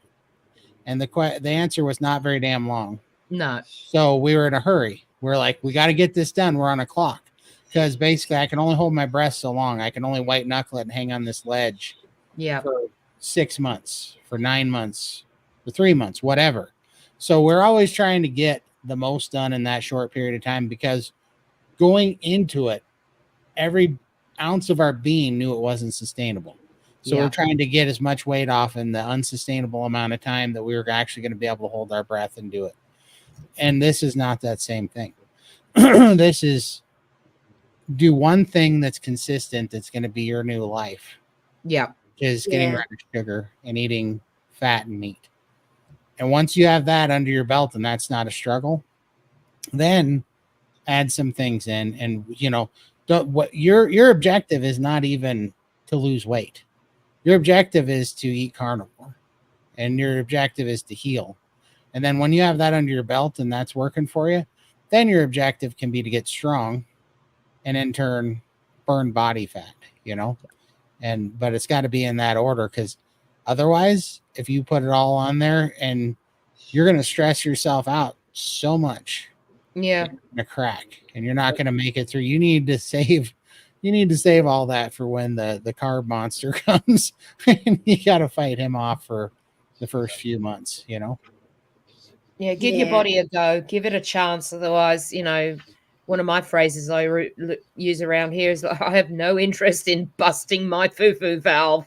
Just give your body a chance to catch up because, depending on your situation, will depend on how much healing your body's got to do, Right. how much weight you have to lose. And, doing an unsustainable exercise routine at the start, that's just going to put extra stress on your body. And the last thing you want to do is hurt yourself at the start. Oh, you really don't. Yeah. Mhm. Just Because you're already hurt. First. Right. You're already dealing with all the pain and from holding all that weight. Drop some weight first, and then you'll be able to. You'll feel it. Your body will tell you when it's time to work out. Oh yeah. When it's ready, it'll want to do it. Your mind will tell you want to do it. Yeah, just keep it simple. I put a lot of pressure on myself at the start because I wanted to lose weight very fast, and I did lose weight fast, but I still didn't look like everybody else on the road. Like I so big, but yeah, just take it. You got to take it simply. Keep it simple, make it sustainable. Yeah. Absolutely. Okay, Collins, Fat Resources Society YouTube channel has a couple of videos of lymphatic breathing exercises. I'm not sure what the lady's name was, though. Okay. I'll have to check it out. I wonder if that was Jesslyn. YouTube channel, let's go. Resource Society. Okay, I'll have to check that out. That's awesome. I see a lot of TV programs are sending larger people to gyms to lose weight, and I think to myself that people should lose weight first to reduce the risk of heart attacks, etc. Yep. Yeah. Yeah. Yeah, well, I mean,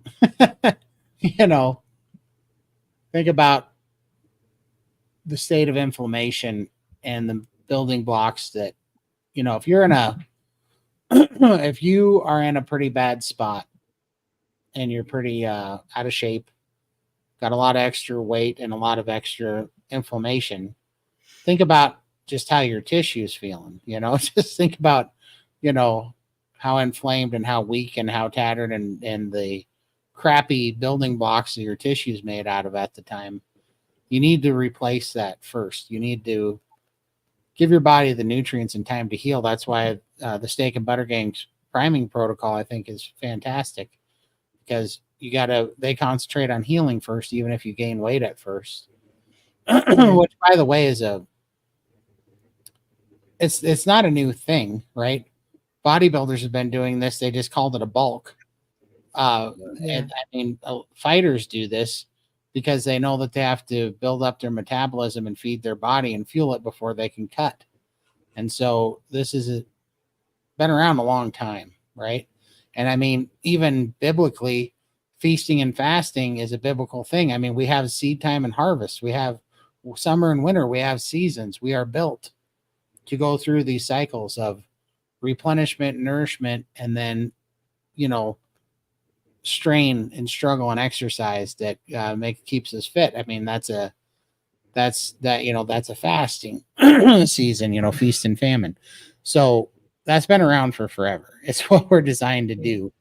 So, I don't know. It's the idea that you're just going to go into the gym without having nutrients and fixing yourself. Problem is people see overweight people as having too much nutrients, and there couldn't be anything further from the truth. We have empty calories and toxicity that our body stored away and created fat, and that's it, because that's all carbohydrates are, because they're not essential. They're just like a excess calorie byproduct, of fuel that just gets stored as fat. And then with all the red dye and seed oils and toxic crap and oxalates, gets stored in our fat too. It's not fuel. It's not it's nutrients. It's not nutrients. It's just, dead, empty fuel of excess that we don't need. It's pretty crazy. Dang, I'm late for smoking a London broil with a reverse Ooh. sear. That's a real good reason to be late, though, John. I'd be really. The other day, I was late for. I had to step out of my own show and go get the ribs off the smoke. Yeah, I saw that. And then we had to watch him eat them. Oh, yeah, that was cruel. I'm just saying that was cruel. I didn't know they were going to be done that quick. I mean, Mhm.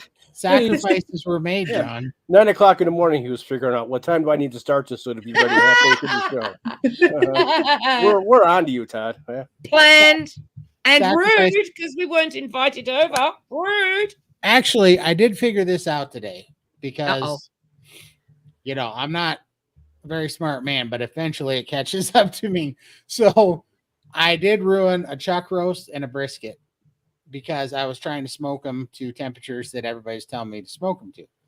However, I am at 5,000 feet in elevation, and these people are Texas boys down at sea level. And so what I looked up is that water boils at sea level at 212 degrees, I believe. Water where I'm at boils at 202 degrees. So I've been basically 10 degrees overcooked, smoking the heck at everything too hot. So finally yesterday I smoked a brisket instead of to 203 degrees that turned it into basically charcoal protein powder. And I smoked it to 193 degrees and it was perfect yesterday. So I finally have that figured out. You just have to figure out the boiling point of water at your elevation, take those times at sea level, and then deduct your difference. And that variable seemed to have made all the difference. So for anybody that's wondering, that seemed to be the calculation that worked. And everybody's probably sitting right there going, well, yeah, you thunderheaded lummox, of course it is. But I just found out yesterday, so I don't know. Hopefully somebody need to hear that and it saves a brisket. All brisket lives matter. So All brisket lives. Lindy, turn your hot tub into a cold lunch tub. there you I'm go. too chicken for that. I'm so, yeah. There's a few times where the thermostat was turned down and I went to put my leg in and it was actually painful. And I think because back then I did have a lot of lymphedema. Now that my lymphedema is sort of gone down and I'm not so inflamed, maybe I could try it, but I'm suffering from the cold now. Like I've got the heater going on right now because it's freezing. So I don't need to hop in the cold plunge. I just need to step outside. It's freezing out there. I do love my hot tub, like really hot. 58 degrees in Melbourne. 58. It's cold. It's cold. 58. I'd have the window open and enjoying the nice cold breeze. Oh, we do have blue sky today, so yeah. It's a trap. There's no clouds keeping the warmth in. It's a trap. Don't go towards the light. No, don't. Yes, I tried a pool exercise class years ago when I was much heavier. Great while in the water, but the G-force getting out was too much. Yeah. There you go. Yeah. It's a big change. Yeah. Oh, yeah. Sure. I don't know. I don't swim. I've never been in a pool, and I will never go in a pool. I can't wait, but yeah, I've got to lose a lot more weight. Swimming's awesome. I love it. Oh, it is. It's fantastic. Go back in. Yeah. I think that's because you guys float. I don't float, and I know that I'm supposed to float. Everybody says I'm supposed to float. I do not float. Do you have it? I remember back in the day, I would dive in the deep end, and I would try. I stress the word try to swim against the bottom of the pool. Yeah, not an easy thing to do when your back end is up all the time.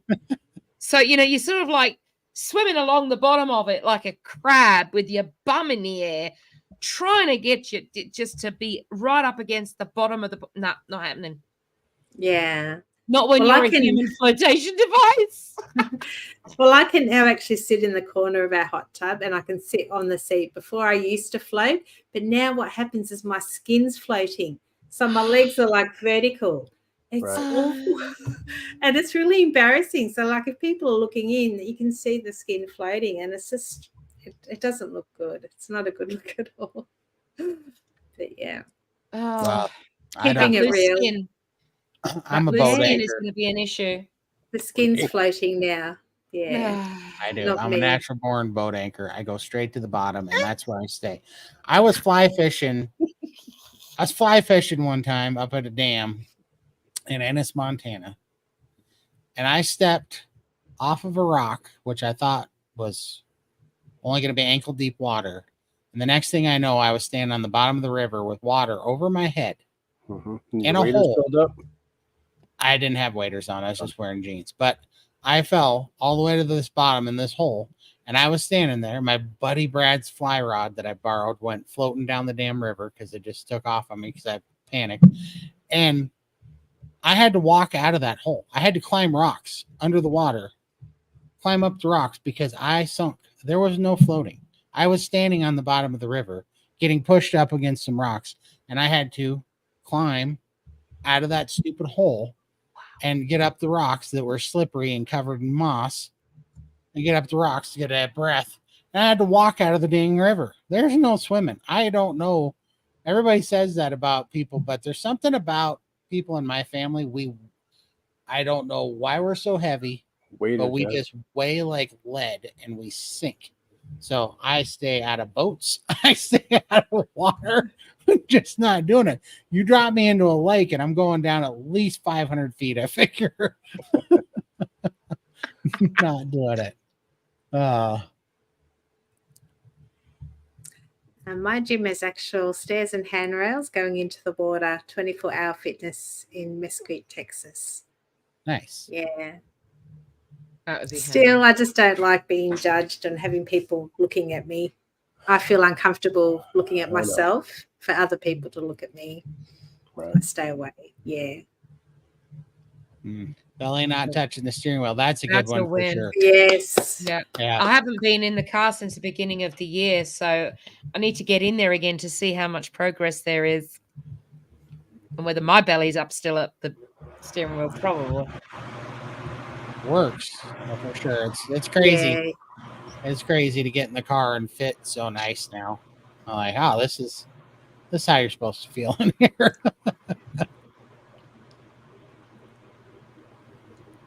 Which vibration plate do you recommend? I just have the Life Pro. It's the one that's good for 550 pounds. And I mean, man, it does good. I was actually, I guess, when I was doing squats yesterday, I had 90 pounds of weights, had a 45-pound dumbbell in each hand. And so I was right at 545 with the dumbbells when I was on there. And it did just fine. but they only send to is it Canada and the USA? Yeah. I believe. So. Yeah. So like the likes of Lindy and myself, Daniela, we have an Everfit. Their highest capacity vibration plate is 180 kilos. So if you're in the United States, go Life Pro, because I would have. Yeah, we're in Australia, by the way. So that's almost 400 pounds day goes in. Yep. Wow. I've struggled with type 2 diabetes for about 30 years, 11 weeks into Carnivore now. Wow. It's awesome. Oh, That's yeah.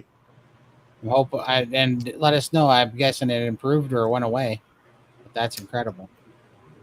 Yeah, it improves with a lot of people. I Yep. definitely reversed my type 2 diabetes. It's apparently in remission, which is what my doctor told me. Oh my God, the doctors. For all, what is your special go-to meal for a treat meal? Meat meal. Treat meat meal. Bacon. I'm enjoying bacon. Yeah, bacon, I think. Bacon. I like mine crispy. I like it fried within an inch of its life, so to speak. My youngest son actually does it really, really well, like really crispy. And I love it like that. I really do. Mine is definitely smoked prime rib with horseradish sour cream. Now you're getting fancy. This is a treat. Treat, Todd. That is my treat. What are you talking about? That is my treat. I was because now I'm back to going to the shop and stuff in the morning to work because, well, I'm healed. So I was there with the guys the other day, and my brother, I don't know, something came up about they're trying to catch a little pig the other day. And he goes, dang, those things are fast. And I said, you'd be fast too if you tasted like bacon.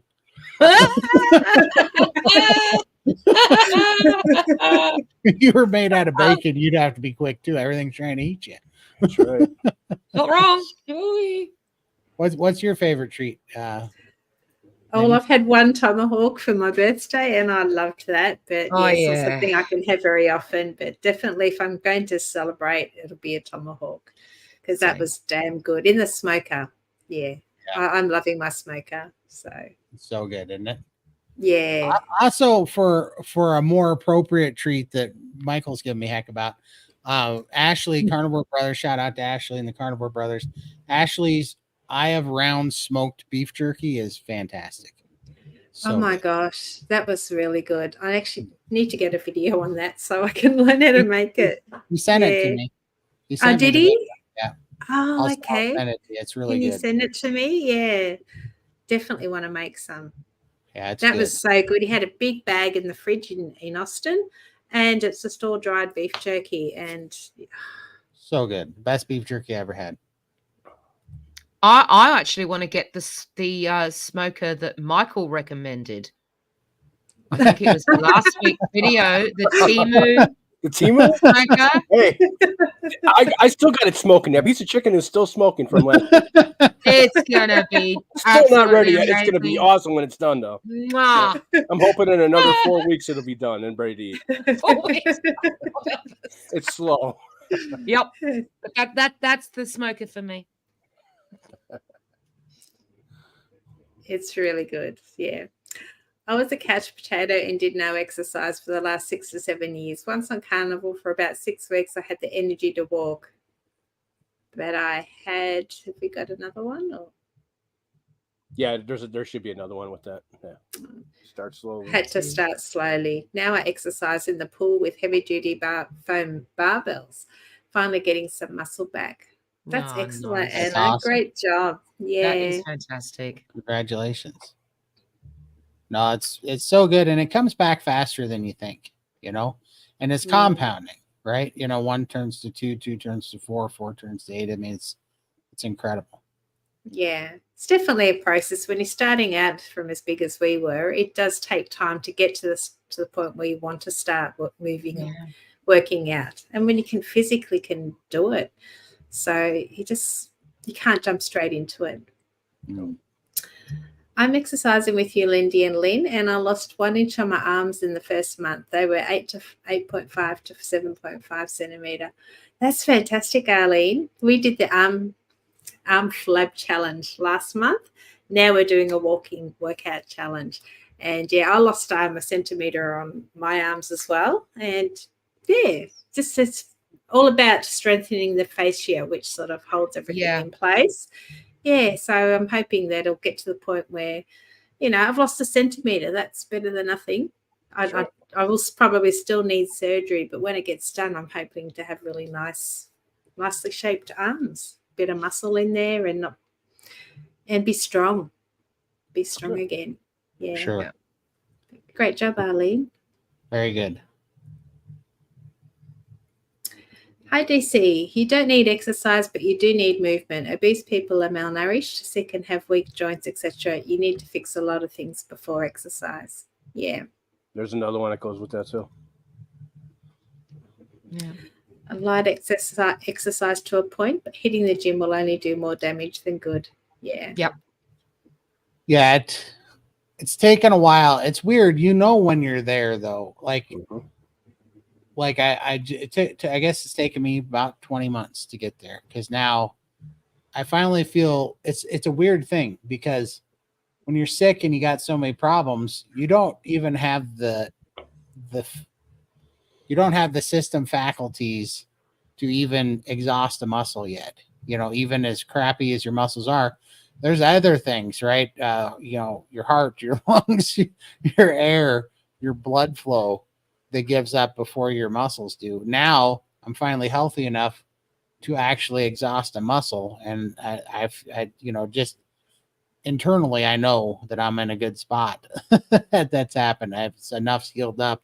I'm like, oh, this is where you can actually exercise, because not only can I exhaust a muscle and work it out, but I can recover, which those were far and few between, Smoked ribs. Oh, okay. These guys are making me hungry. Pennsylvania. Guess what's for dinner? What? Oh, what have you got? What do you got smoking today? Something? 18 raw eggs. Oh, here's you doing eggs, huh? Yeah, I gotta go get my last 18. You did that on purposeful. Should we show the video? Oh God, please. Can you pull that? You know video? you want to. You know you want to. Get it over with. Oh my gosh.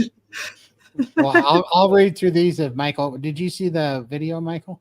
Up on It was SBG. WhatsApp. Yeah. I'll get it. I'm ugly in that video because I didn't have a hat on and I was just working out and I was hot as crap and I didn't shave that day. So you're gonna see ugly Todd, uglier Todd. Todd with bed hair. Todd with 5 o'clock shadow and a bald head, hot. Will autophagy eventually take care of loose skin? Depends on how much you have, honestly. I mean, Yeah. I think it depends on how much autophagy and how much loose skin. So there's that guy, I don't know, he fasted for 400 and whatever days, and he lost like 150 or 200 pounds. And all his loose skin got ate because he was in a constant state of autophagy for 400 and some days. So it did eat his loose skin. Most people, that's not going to work for. And we had a lot more to lose than that as well. So For sure. Yeah, like there's not enough autophagy on the planet to get rid of what I'm dealing with. So no. Yeah. So, but if you have a little, for sure, it can over time, and everything will get better. But it's not going away for sure. If you have a bunch.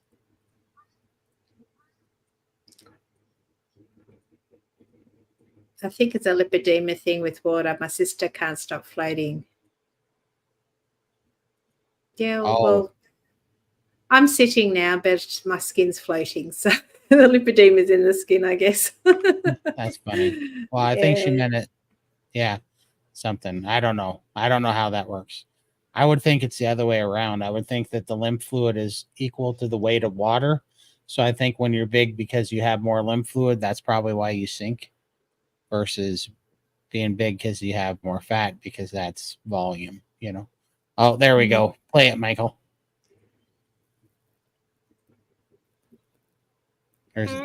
See how small? There's 18 eggs. Does not take up much room. That's just egg yolks. Yeah, 18 egg yolks. That's it. Oh, down the hatch. Oh, easy. But see how fast you can get 18 eggs down, oh. and make Mary one. I'll stick to scrambled eggs. Those are scrambled. Yeah, but cooked. They'll scrambled once they hit the belly. How do you cook a yolk? You could. Yeah, but they're gross. They're like if they're dried out, So, Add butter. I don't know. I never tried one. I'll have to try it and see. It tastes just like a runny egg yolk, only thicker. No, I know. I love to dip my steak in egg yolks, but I don't mind that. If they've got to be first. partially cooked, I can't. I couldn't. No, I no. could not drink them like that. Look how fast I got 18 egg yolks down. Though. You did. I mean, it's just like that, and so it's way harder to just separate the stupid yolks. And I crack them all in a big bowl, and I got this big flat spoon, and I scoop them up, and then I let the whites just fall off of them, and I just plant them in there, and I just move them over. It's the easiest way I've found. And I put them over there, and then it takes, I don't know, how long is that video? How long did that last? 21 seconds. Yeah, so it's probably 15 seconds to drink 18 egg yolks. Yep. It's done, and you're just done with it. You don't have to sit there and fight it. And you saw, there was literally, there's a ton of whites left. Like, I bet there's 30 some ounces of whites left, but those egg yolks only take up like 10, 12 ounces. So it's just like, boom, gone. and you get all that DHEA, you get all that protein, you get all that fat, and you're just done. You know, so I'm a fan. Oh, I don't know what a sarlacc is. I'm not a Star Wars girl.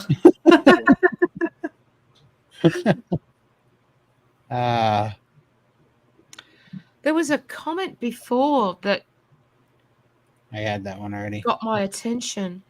What was it? You can scroll up. You should be able to select it. Yeah. It's from Daniela Chamorro H. She said, "I'm seriously considering ongoing carnivore." Yeah, there it is. It's coming up. Yeah. Okay. Yeah, we'll get there. Okay, Well, one yeah, sec. okay. Don't jump ahead. Yeah, we're going in line. Okay. Just shut up, Marvin. Sorry, I'm talking to myself. Michael's starring them as we go. So right, okay. If you see the star next to it, that means it's coming up. I just need to shut my pie hole. No worries. I'm an hour late, but must be nice to be a little chilly, laughing out loud. I'm in New Mexico. Or no, I'm in Northwest Montana. Wow, and it's 110 degrees. God look at they even did the math for Lindsay. Thank you. Yeah, 43 degrees Celsius is hot. We don't get that hot here in Melbourne. I don't even remember if we ever got that hot. And look at finding Carnivore 9 months ago helped with the heat tolerance. Absolutely. Yeah. I can concur to that it does help with the heat tolerance. Man, Northwest Montana. Yeah. So what you're like in you're in like Kalispell or someplace over there? Because man, I didn't realize it's that hot. I'm in Bozeman and it's only like 92 to 95 here today. Man, 110, that's crazy. Northwest usually doesn't get that hot on the west side. Now the eastern Montana, I could see it getting that hot. Huh. I used to believe the fat on the obese folks guaranteed would float it to West African safaris on Wild Earth YouTube channel. Yeah, it doesn't. Fat does not equal float. I can promise you that. Depends on what you're made out of, for sure. Well, hippopotamuses, they can sort of go underneath, don't they? Sink? I don't know. I'm seriously considering going carnivore. I was diagnosed with bipolar disorder and I gained tons of weight, more than 60 pounds, because of the pills that make you feel hunger all the time. Yeah, so it's messing with your satiety hormones and it's blocking leptin sensitivity. Yeah. Well, I can tell you for sure, my sister was bipolar too, and she took bipolar medicine. She's no longer taking that. She's down. She's carnivore now. Almost a year. She's down 77 pounds now, and all that crap healed up. And I can tell you, I had terrible anxiety and depression, and that's gone. When you don't have the animal fats, you do not have hormone satiety, or you do not have hormone balance, and you will not have satiety. You won't have any protection from cortisol. Your cortisol levels will be out of whack too. So yeah, I think, man, I'm really excited to see. Definitely let us know how you're doing, but I think that a lot of that's going to heal up in very short fashion if you do it correctly. Good. High fat. You should definitely go high fat. As much as you can tolerate at first. Is it Dr. Georgia Eade? She has a really good book on disorders like this, so she might be a good resource to have a look at as well. For sure. She supports carnivore diet. I can't remember what the book was called. Plains, Montana. Okay, that makes more sense. Yep. That's hot. That is hot for sure. Let's see. Oh, I already hit that one. Next.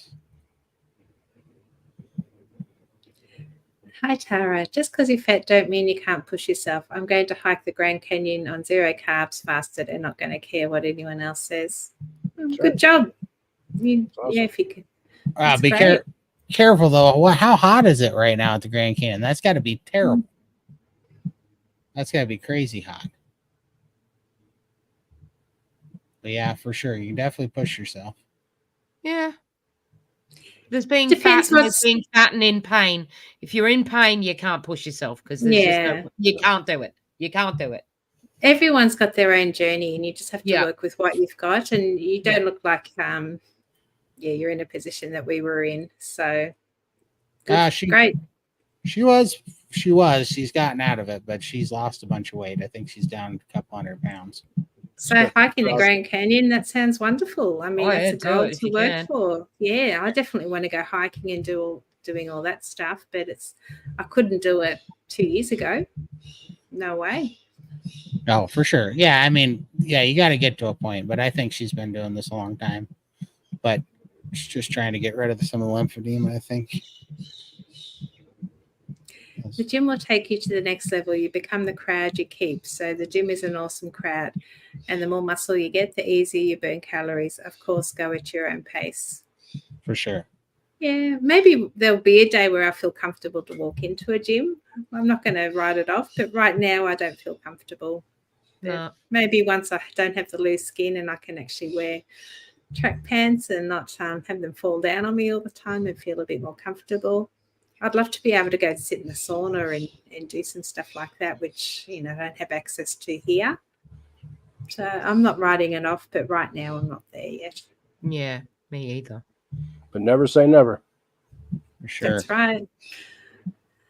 I used to have flappy skin around my middle, but it's now like elephant skin. I've actually even added fat on my belly just above the belt, and it's subcutaneous. I'm so happy about that.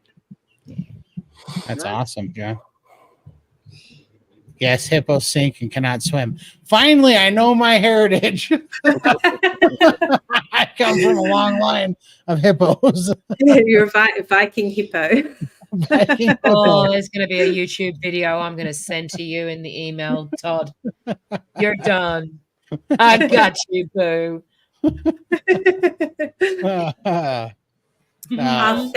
Thank you, Jody. Yeah, Dr. Ead's book is Change Your Diet, Change Your Mind.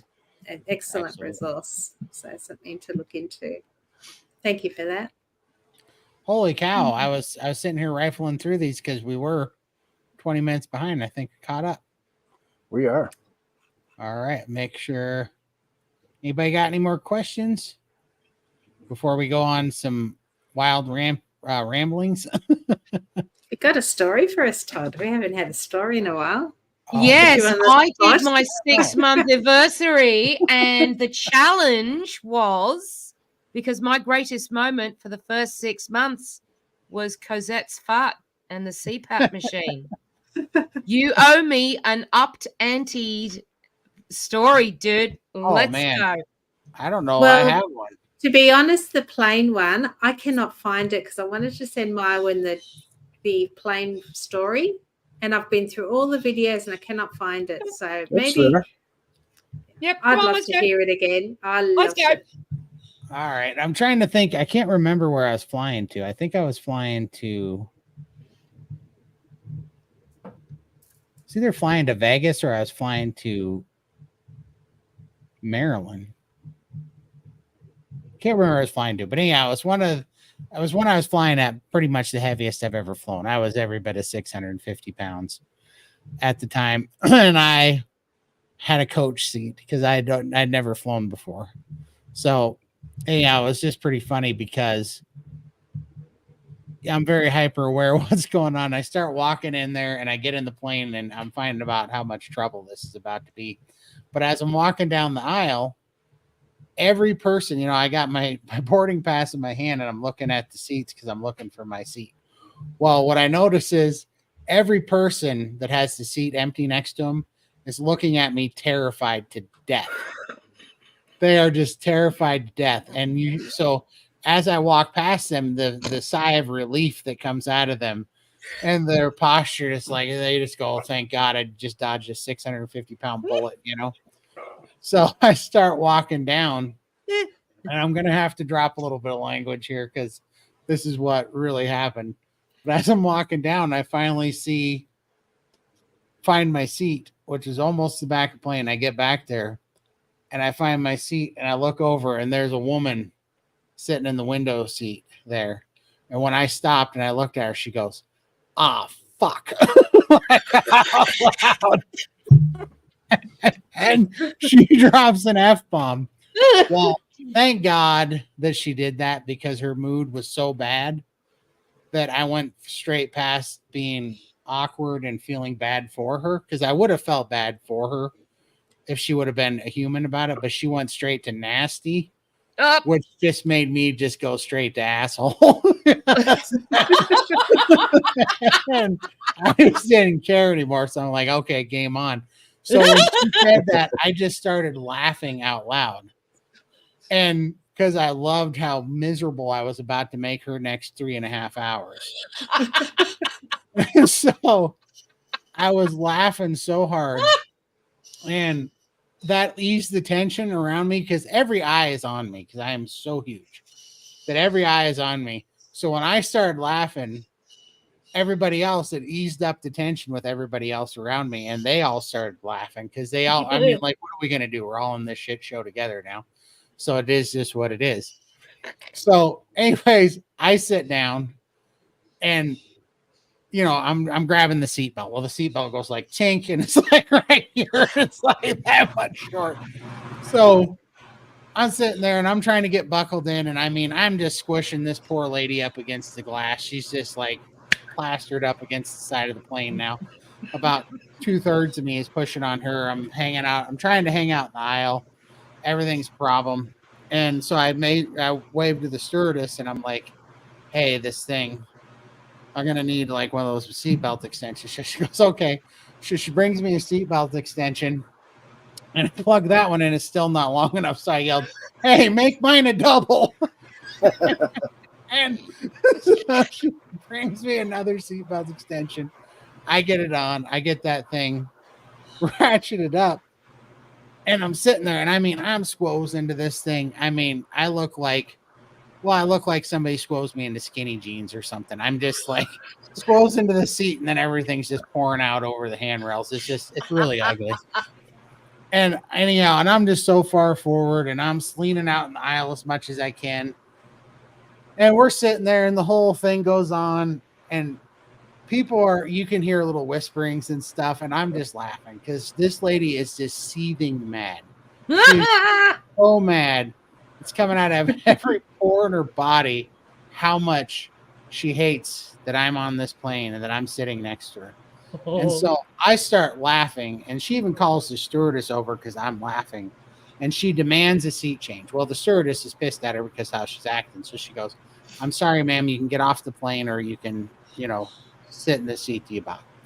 So anyhow, she hates my guts, but she's actually rallying pretty much everybody else on the plane that, you know, to be on my side of things actually. And so anyhow, this was all going pretty well. And it was finally time for takeoff. And that's when things got hilarious because when we took off in the plane, I didn't know this, but on the inside of the handrail rest, there's a button. And that's to recline your seat back. Oh, no. Well, I'm so pressed in there at like I'm just 5 pounds or 10 pounds of crap in a 5-pound bag right now. So I'm pressed in there that on takeoff, my thigh hits the button unwillingly, and my seat flies back, and now I'm looking at the bottom of this dude's beard behind me, and I can't sit up. I'm too heavy, and the plane's taking off, and I'm just laughing uncontrollably because this is the funniest thing, and this big bearded dude is like right behind me looking down at me, and he's just like terrified, and I'm like, hey, bud. I think if we work together, we can get this seat back out of your lap. He's pushing on it. I'm leaning forward. We get that thing to finally get up, and I'm still not sure how I'm not sure if it broke or whatever. I'm trying to figure out, but it gets up and it latches. So I'm sitting there and I'm just like clenched and I'm just trying to hold everything together. But what happens is after just a little while, I start to relax a bit. Well, when I relax, my thigh hits the button and I go back. And now I'm in this dude's lap and I'm like, what in the hell is going on? And so I'm like, sorry, dude. Maybe one more time you can pick me up. We'll work together, a little heave ho. We'll get it back up there. I'll get out of your lap. So he pushes me back up. We get it back up there. I'm like, what is going on? I still can't figure out what's happening to this stupid seat. And I'm just like, so now I'm just trying not to put any pressure, but this is a 3.5 hour flight. They're like, I don't have, at a certain point, I got to relax. So then it was like 5 minutes later, I finally relaxed a little bit and straight back down. I go, looking up at this dude's beard, and I'm like, where are you from, dude? I think I'm just here for a while. Where are you from? At this point, he's laughing. His wife's next to him. He's laughing like, where are you guys from? Where are you heading? What are you doing? We're just having this conversation, and finally we get back up again.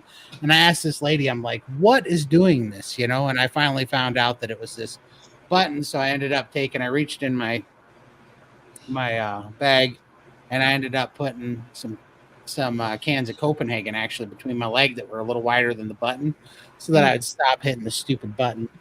But so then we're sitting on there, and this lady is just seething. It was one of the funniest things that you'd ever seen. And finally, this lady is so tired of it. Well, because then what happens is they start bringing the food cart down the aisle. Well, I'm in 65% of the aisle, like this. And so I'm stuck over there.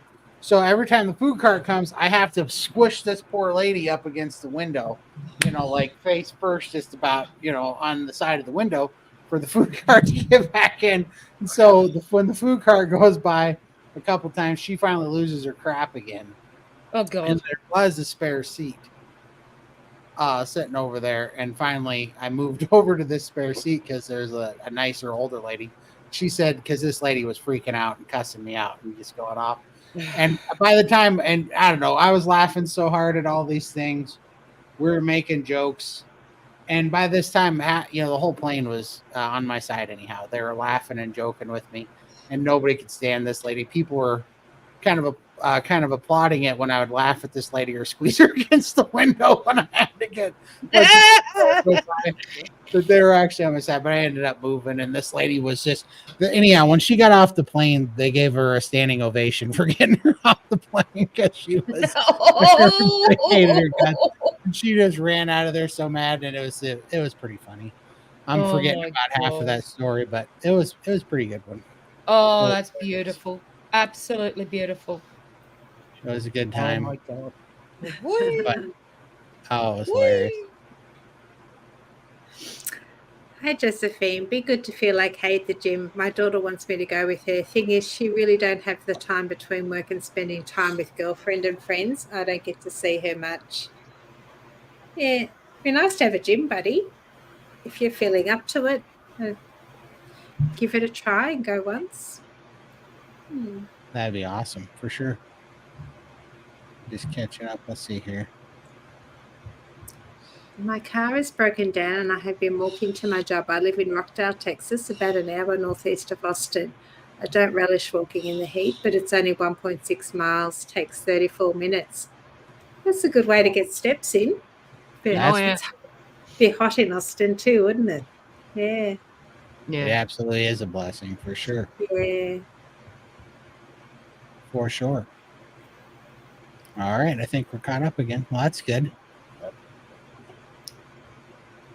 But yeah, let us know in the chat. What are your guys', if you do exercise, what do you guys like to do? Do you plan on adding it in later when you get to a certain point, or is everything Did you start right away, or did you work into it? Yeah, I loved it because, this is where I'm finally starting to get at. This is where Lindy's starting to get at, and just curious what everybody else is doing and thinking, because I know as we get into this is kind of new territory, and a bunch of people are going to be asking, and it's going to be kind of fun to see where everybody's at and what you guys are doing. So my husband bought me like all the dumbbells and the foot thing for the Wii Fit. I'd love to be able to be in a position to actually use that, like, or play, because Wii is quite physical and interactive. I'd love to be able to play that with the family. Yeah. I love the Wii Fit. I used to do it all the time, but then I exceeded the weight limit on it, so I couldn't use it anymore. I'd step on it, it would just say error or whatever it says there, recalibration or whatever. Can't detect me. But now I've got a I've tried it and it does work, but the TV is really slow. It doesn't operate on the TV very well. But I still love doing the kickboxing one, and then there's the walking one and the Yep. hula hoop. I still love it, but it's just a pain on the TV. Yeah. For sure. Let's see here. Also, if you guys are smoking for the summer, doing smoking meats and stuff, let us know what meats you're smoking and what your guys' favorite smoked meat is. I'm looking for new recipes.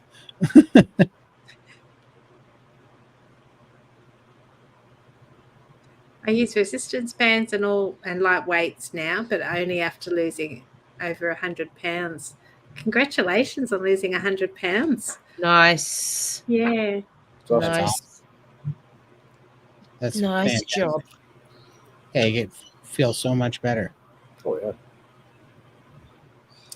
Hi, B-Dog. I'm walking and increasing weight training. I'm going to check out a few gyms in the next few weeks just for light weights and stuff. Yeah. Cool. And Cool. stalking people in garages, right? we're gonna have to be faster. I'm gonna have to work on my sprint soon. Next meetup. B-Dog, are you coming to Florida for the next one? I started with chair exercises for seniors and moved up to push-up, squats, jumping jacks. Now I'm taking morning walks with sprints a few times per week. That's awesome, man. Oh, beautiful. It's great. Nice. Yeah. It's awesome how you can watch your journey progress. It's awesome. Yeah, good job. I'm trying to build my motivation to get back on a bike. I'm in and out of the gym now, just can't stay consistent.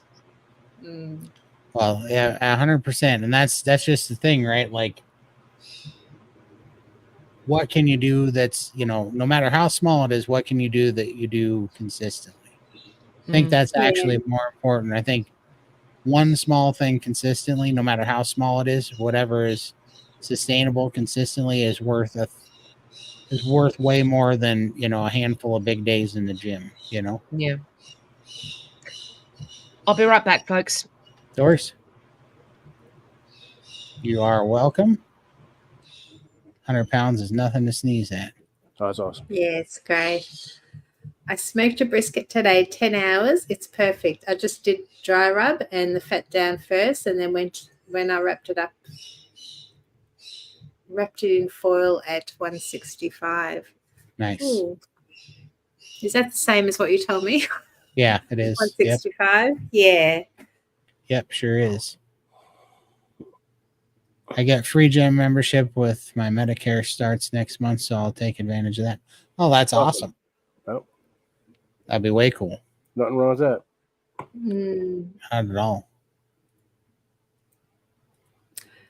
I walk and do weights, but I'm having an autoimmune flare at the moment, so my joints are too sore and muscles fatigue again really easily. I guess it's also my lymphedema and lipedema. Oh. Yeah, there was a point where I would do exercise and that would flare up the swelling in my legs and the pain also, but it seems to have calmed down now. So I think it's just that inflammation, and maybe, I don't know how long you've been carnivore for, but maybe as you continue that will get better over time. But just take it easy. Don't push it, because it's very uncomfortable to exercise when you have a flare up. That's for sure. It's exhausting too. Takes it out of you. Yep. I'm gonna smoke a brisket next week with only salt. I've never done it with just salt. Man, so weird, right? The salt thing, because I haven't put salt on anything now in close to 2 months, which is funny because I tried salt free when I was doing line. I couldn't cut it. Didn't work for me. And then when I started smoking, the smoke was enough flavor that I stopped using salt, and now I don't mind it at all. So I don't use it. I haven't used salt in a couple months, and it's so crazy. And I'm just doing it because the more salt that I have, the harder it is to keep fluid off me. And that's just the truth, and I fight a lymphatic issue. And so I haven't been having salt issues lately, which is pretty crazy because I thought I might. because I've been sweating so much because it's been hot and I've been working out and I still haven't needed it. It's pretty crazy. Yeah, see, I love my salt. Like I can stop having coffee, but I love my salt. I don't want to give that up. I know, and Yeah. I didn't mean to try to give it up. It's just honestly when we were in Texas and Bella and people were having that meat without salt. Right. So we stopped salting it because most of my salt that I get in, I do it before I cook the meat, not after. So when we were eating all that meat and it was smoked and tasty, I just wasn't putting it on after because I didn't feel like it needed it, and I got used to it. And how I kind of feel about it is, remember when when we were on standard American diet, if everything wasn't super sweet and super over the top flavorful, it didn't taste good, right? And then you go real strict on carnivore, and then you go back and you have something like, I don't know, a lemon, and you're like, that's so sweet, like your taste buds change. Yeah, are so heightened, right? Right. Well, I feel like that's happened now when I stop salt. Now my taste buds are so, so sensitive or whatever that I can taste salt in just standard meat, without salting it. So I know it's very, very strange, but I did come around to that. So, and it wasn't even something I was trying to do. It's just something that happened. Nothing wrong with that. No, so I'm just like, well, I'm going with it because it makes it easier.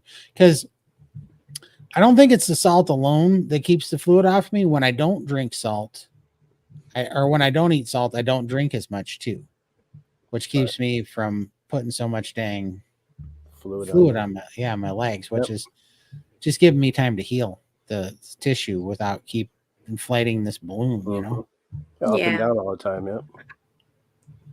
With my London broil, I dry age, some say dry brined, for 3 days. I ate a 1/4 pound raw to see if I prefer that over smoked. I do for the meat, but before the fat browned. Yeah.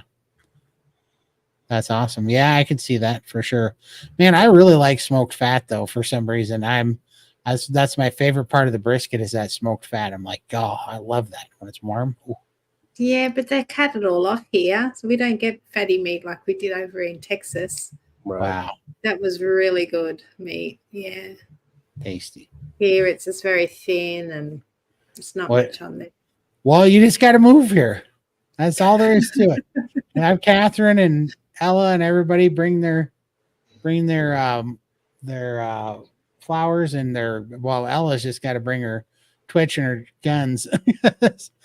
Well, we were talking about it yesterday, and they all want to come up to Montana for 4th of July. So that's fingers crossed. There you go. You'll have the 5 of us there in July. That'll be awesome. Hopefully. That'll be good. Yeah. Well, it's going to be a blast. We're going to have a lot of fun. Yeah, I can't wait. That'd be awesome. Fingers crossed. Well, I started June 2023, 486 pounds. Started with baby steps in stores and walking. Keto first 6 months, then keto carnivore, January 2024. Joined gym today, 246 pounds. Wow. It's now awesome, I look Matt. like Alan Richardson without That's a six six-pack. That's fantastic, Matt. Congratulations. Yep, That's huge. awesome, bud. That's so Yeah. great. That is huge. And let's see. Man, that's crazy. That's a lot in a short period of time, too. It really is. That is tremendous. Good for you, darling. Yep. Good So for what you. kind- Taking charge. What kind of things do you do at the gym? Love to hear about your workouts there. For sure. Yeah, definitely tell us what you're doing there because I'd love to hear that too. I have 2 chuck roast dry aging to smoke on Tuesday. John, what temperature do you smoke those at? Because I turned mine into protein powder. Well, I oversmoked mine. So let me know what temperature you cook your chuck roast at, and also what elevation you cook at, because I need to do the conversion, please. So the gym membership accelerated the weight loss with high protein fat, but gained muscle from the meat same time. Yeah, that's why you don't follow the scales. The scales are not accurate, are they? No, that's what's so annoying right now. I lost a bunch of weight when I came back from Texas. Then I started lifting and really working out. And the fluid's coming off me, but I'm gaining weight. And I swear to God, it must be muscle because my legs are so much smaller. My shirts are smaller. My face is smaller. Everything's happening. But Since Texas, yes. Yeah, and I'm still down from Texas, but it's like it went like straight down 40 pounds, and then it came back up like 10 pounds over the last like 3 weeks of lifting. I'm just like, what is going on? And it because I don't know what the conversion is, but I know I'm definitely visibly thinner Yes. and stronger. But it's just like it came back, and I was expecting to keep going. I thought, man, I'm gonna get a 3 on that damn scale. I was shooting for it, and then it started to turn around but I think DC's in here. DC, what do you call that body type that you said I am? The mesomorphous body type or mesomorph that gains muscle easy? Maybe that's what's going on. I don't know, but man, I was surprised that the scale turned around. I'm like, what are you doing? Because I'm so strict right now too, because it's hot, so it's easy to be strict. So I'm literally doing 18 eggs in the morning, 1 pound of beef in the afternoon for lunch, and 18 eggs at night. I mean, it doesn't get stricter than that. No salt, fairly minimal water because I haven't been drinking a lot lately. And just taking I'm taking my iodine and all my stuff, and I'm just like, where is this weight coming from? It's got to be muscle. It's got to be muscle. I don't understand where else it'd be coming from. Oh, she's got a new one. I'll have to make a note of that. I'll have to look at that today. I've got some ground beef in the fridge, which I need to use up today. So I might, have a look at myself. That's awesome. I'll be going to that. There we go. When my family had barbecue restaurants, we smoked briskets without any seasoning. Yum. For sure. Cool. They're tasty. I like them. I'm 8 pounds from my goal, and his 8 are stubborn. That's awesome, Vicky. That is fantastic. I have a question. Vicky, my darling. What are you going to do once you have reached that goal? Are you staying on carnivore? What is your transition past that goal? What are your plans, my love? I'd love to hear what your plans are, because even I'm thinking about that sort of thing. What is it going to be? Strict carnivore for the rest of my life, which I'm happy to do, obs. But what do we do? Do we start introducing those other things like that are still within that sort of keto sort of range and find out what happens and start experimenting? So I'm asking because I'm starting to sort of gather the information. So what are your plans going forward once you've got rid of those 8 stubborn pounds? For sure.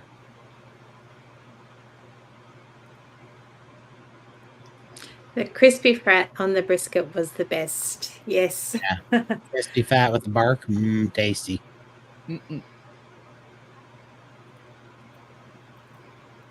Yeah, burnt ends. Yeah. You still get burnt ends, but they're not the same when you don't use a little bit of sugary barbecue sauce on them. Yeah, because burnt ends are they're still still good though. Started treadmill walking and machines 2 months after started weights. Now I lift 45 minutes, do 30 cardio, can do stepper, no soreness because of high meat diet. Which is what Chaffee says. Dr. Chaffee says that it shouldn't hurt. Yeah. I remember we're not there yet. No, we're not close to that yet. But we still I do remember him saying something about that, saying that, if you do a workout at the gym or something like that, it's not natural for it to hurt. That's if I'm remembering it correctly. Well, he's been a high-level rugby player for most of his life. So, yeah. That's a career change and a half, folks. I'm just saying. Yeah. Wow. So, I think for us, it's going to take a bit to get to that stage. Yeah.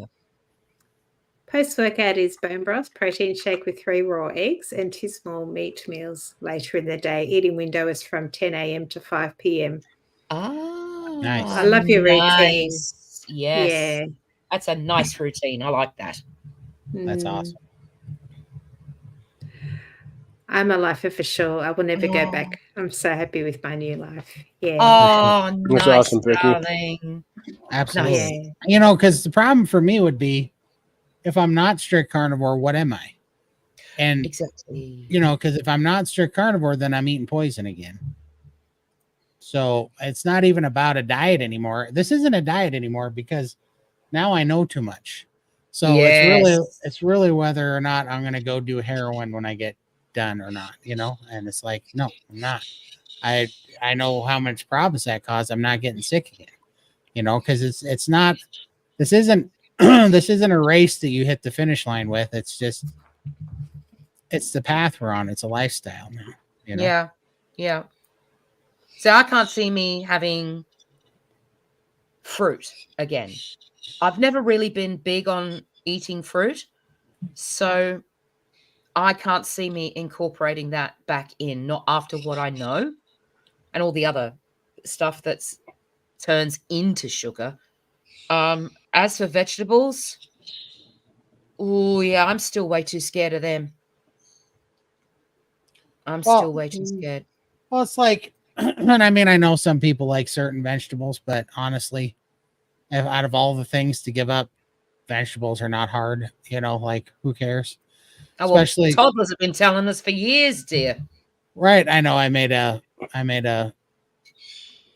short on that, and somebody was like, "My daughter loves vegetables." I'm like, only because you've shoved them down her throat. Like, if you put a piece of bacon on a high table and you put a piece of broccoli, there's no way that kid. What do you think they're going to pick, right?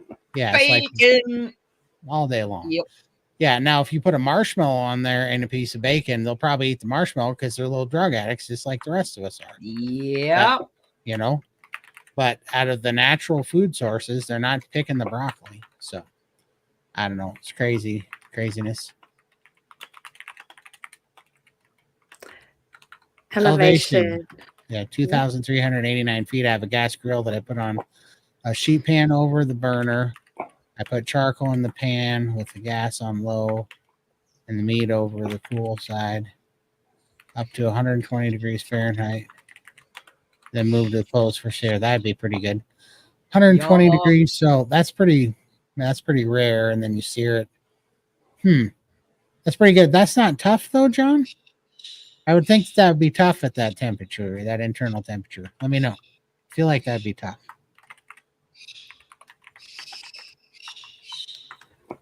Oh.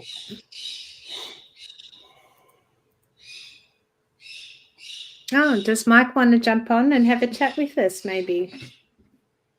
Oh, you might, Michael, Mike or Matt, you mean, right? Oh, Matt, sorry. Yeah. Yeah, Matt. Here, Matt. Well, if you want to hop on, I'll put the link in the chat here. Copy. You want to hop on? You can share your story. We'd love to hear from you. And yeah, tell us about what you're up to. It's easier than doing it in text messages. Yeah. If you have a Harris farm in Melbourne, they have rump cap roast with the fat. I bake it. So good. I have never heard of Harris farm. Is that something you have in Queensland, Marlon? Not that I can recall, darling. Yeah. Mind you, I live under a rock. Yeah, not heard of that one. We do have Tasman meats here in Melbourne, and that's really good. I buy a lot of my meat there at the moment. It's local and I've heard of Harris Farm, but I don't know if we have one up here or not. No idea. See, some of us didn't do it for the weight loss, but I still struggle with trying stuff, paying a hefty price, then back to what works. For sure. Yeah. The London broil was not tough. I'll let you know about the chucks. Okay, yeah. The London broil I could see not being tough. The chucks I feel like are going to be tough. That's why I overshot the landing because I'm like, okay, so am I going to. So what I've done so far is I've overcooked the bejesus out of a brisket, and then I hit one right when I dropped the degrees by 10 for the elevation here. And then I cooked a tri-tip like a brisket. But I was a little overcooked. So I would actually bring that down closer to, I don't know. It wasn't bad. It was just because it was thin. The tri-tip was very thin, and I think that's why I got dry. So I think next time I would only cook that to probably my temperature about 180, but that was pretty good at 180. You sure you could do it like a rare steak too, but it's going to be pretty tough, I think. But I ruined a chuck roast because I tried to cook it to brisket temperature, but this was before I figured out my elevation problem. So next week I'm starting a 7-day fast tomorrow. So after I get through that 7-day fast, then I'll go back and I'm gonna try the chuck roast again. But I think I'm gonna cook it like I do sous vide brisket and chuck roast, and I think I'm gonna cook it for a long time. Slow, like 225 degrees, but I think I'm going to do it till it's probably only like 145 degrees. I think might work, but I don't know. I'm trying to figure that one out. It's going to be kind of tricky. Are sous vides worth buying? I think so. I think so. I am a fan. Yep. Definitely a fan. I love them. have one. They're affordable and amazing. I can't join now, but another time I can. I have my daughter with her friends. No worries, Matt. I appreciate it.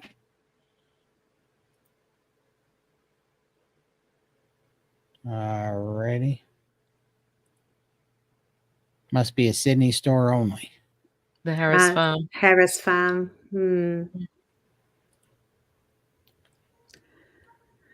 For me, I reversed every medical problem with this lifestyle. My type 2 diabetes, heart murmur, psoriasis, arthritis, even my asthma is under control, just to name a few. Wish I knew more about this years ago. Yes. Oh, I'm with you there. Yeah. Yeah. But all those reversals, darling. Oh. It's incredible, isn't it? That is just amazing. Good for you. Another one, taking charge. Yes. I love it. I love it. Hi, AP. Hello, lovely people. Does carbonated water count as drinking regular water? Does it have chemicals in it? I'm drinking a lot of carbonated water. I mean, I think it depends on what kind you drink. What's in it? Are you making it yourself with like a soda stream, or are you buying something that's already has artificial sugar in it? Yeah, I mean, I drink the heck out of these San Pellegrinos and the Topo Chicos. I only do those two because I really only like stuff in a glass bottle. I taste plastic and everything else, and I don't like the cans. Right. So I do the glass bottle San Pellegrinos and glass bottle Topo Chicos. There's nothing wrong with it, in my opinion. I think I really don't drink non-carbonated water at all. So it must be good because I'm not drinking any other water, and I'm also not being dehydrated or having cramps or anything, you know. I actually can't. I can't stand the taste of. I used to drink mineral water all the time. It was my preferred choice. I had a glass full of it the other day, and I drink. It's called bubbly water. Yeah. Bubly. Yeah. And I put a can of that in my great big thingy. What's it thing here? Couple of scoops of ice, and I put my electrolytes in here every day. Yep. And that's what I have. That's awesome. What flavor do you get? I used to get the lime. Yeah, I've got my favorites are the lime and the berry. Yeah. And I mean, sure, the flavor itself is like it's probably the flavor's been thrown in from the other state, right? Across, like from Western Australia, but it's enough. It really is enough. Yeah, that's how I quit soda. Was at the lime bubblies. I would take 4 lime bubblies and I put it in a 1-gallon pitcher, and then I'd take about 12 ounces of volcanic lemon juice and about 4 ounces of volcanic lime juice, and then I'd take Dr. Berg's electrolyte Electrolytes. lemon electrolyte powder, put it in there, and then Yep. I would shake it up, and that was my crossover. I did that for the first 5 weeks, and that's what got me over soda addiction. So I make my own electrolytes. It's just so much cheaper. for sure, So much cheaper. 100%. Oof. They're expensive. And you know what's in it. Right. I reverse sous vide 1 chuck roast, smoke sear first, then sous vide at 185 for 8 hours. The top round, I did that. Was amazing. Yeah, absolutely. I mean, still, what's crazy is I think I'm just trying to see what I can do with smoking because I got this new smoker. But when I'm done, my favorite brisket is actually sous vide, for 85 hours and then smoked for about another 6 hours just to get the smoke on it. And that's the best brisket I've ever had in my life. Yep. Wow. 85 hours in the sous vide. It is, and it's so good. It is so amazingly good. And you don't have to trim it at all. I mean, some of the really hard fat you can trim off, but it breaks down all that fat after 85 hours. So the amount of rendered fat that comes out of that bag makes an absolute banging gravy if you want to make one out of it. It's crazy. Okay.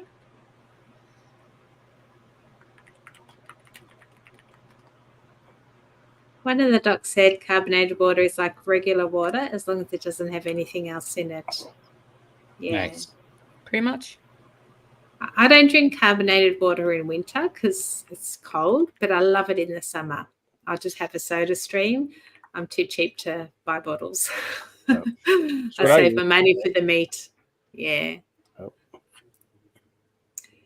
Mountain Valley spring water just down the road from I get their sparkling water of Topo Chico. Yeah, I had Topo Chico in Austin. Nice. Remember one thing, don't be be embarrassed or worried about people looking at you. Half the world are mental cases anyway. This is about health and freedom. Fight for it. 100%. I Matt. know. You're right. I need to get out of my head. That's what I was saying. Like literally when I used to go to the gym and somebody was staring me down and giving me that disgusting look, I'd walk right up to them and I'd give them a fist bump or dap them up because I thought it was funny because they're disgusted that, I was looking. They should be proud of you for being there and trying to change your life. You would think that's what they would think that, but they don't. It's unreal, Yeah. Somewhere, but it's just it's not like you're in line at McDonald's trying to get food. You're right trying to make but it puts those people in their place when you walk right up to them without an ounce of fear and you just look at them in the eye and you be nice to them. We give, even though, some of them think you're too naive to know that they were making fun of you or whatever. But then you just come back and you make fun of them, you patronize them while you're doing it. But just, go give them knuckles and just laugh it off because who cares? Like literally when you're getting judged and you give somebody knuckles. It's hard though, man. I know, but I actually almost enjoy it. I thrive on that when stuff like that happens. I'm like, whatever. Just walk right up to it. Just give them a fist bump. Tell them have a nice day. Saying, hope you guys are killing it today. Yeah, these are the mental games we play, though. Yeah. Oh, I know. It's your mind plays games with you, and it's it's hard to break that shit. It does. It really is. It is. So eating carnivore's the easy part. It's the mind games. For sure. But I mean, yeah. We're a work in progress. Oh, how do you make your own electrolytes? I'll tell you what I'll do. All right. When I finished up here, I will take a photograph of the bulk supplement thingies that I get. And I've got the measurements written down. So I will take a photograph and I'll do a community post on Carnivore Odyssey and give you the amounts that I do. And it's all been worked out. But the credit for that recipe goes to Old Guy Carnivore because I took that from him. For sure. Didn't take. That's awesome. Followed that advice from him. But if you stay tuned in the next few hours on my channel, community post, I'll definitely put that up there for you, darling. All right? That's awesome. And I will post your channel into the chat so everybody can. Oh, hey, Charlie. This is from Charlie in Maryland. Hey, Todd. We cooked prime rib roast your way today, and it was really a big hit with Maryland and our neighbor. So was the horseradish cream sauce, sour cream sauce next year. Good Thanks stuff. for the info on how to cook it. That's awesome, Charlie. I'm glad you loved it. That's my favorite. It's my new like addiction. Is that the only reason why I don't make more of it is just because I'll eat too much sour cream horseradish sauce. So yeah, I have that's to be easily careful. done with sour cream. Man, I love that on the meat. It's so good. I have 4 bottles of horseradish and 2 things of sour cream in there right now. I'm like, nope, not until after the fast. Then I'll put some on some bacon. There you go. Not until I'm done with the fast. Froze some of the juice from my brisket. I'll pour it over the burgers one day. Yeah, absolutely. Ooh, yum, yum, yum, yum, yum. Yeah, Topo Chico is pretty awesome. I really like, and you know, you guys can all shoot me at you know, Carnivore Purist School or whatever, but I love the twisted lime ones. Those twisted lime ones are fantastic. I like lime. They'd have to shoot me too. Oh, it's so good. I'm like, if the worst thing is every once a month or something, I have a 15 pack of twisted lime. Right. I'm gonna be okay.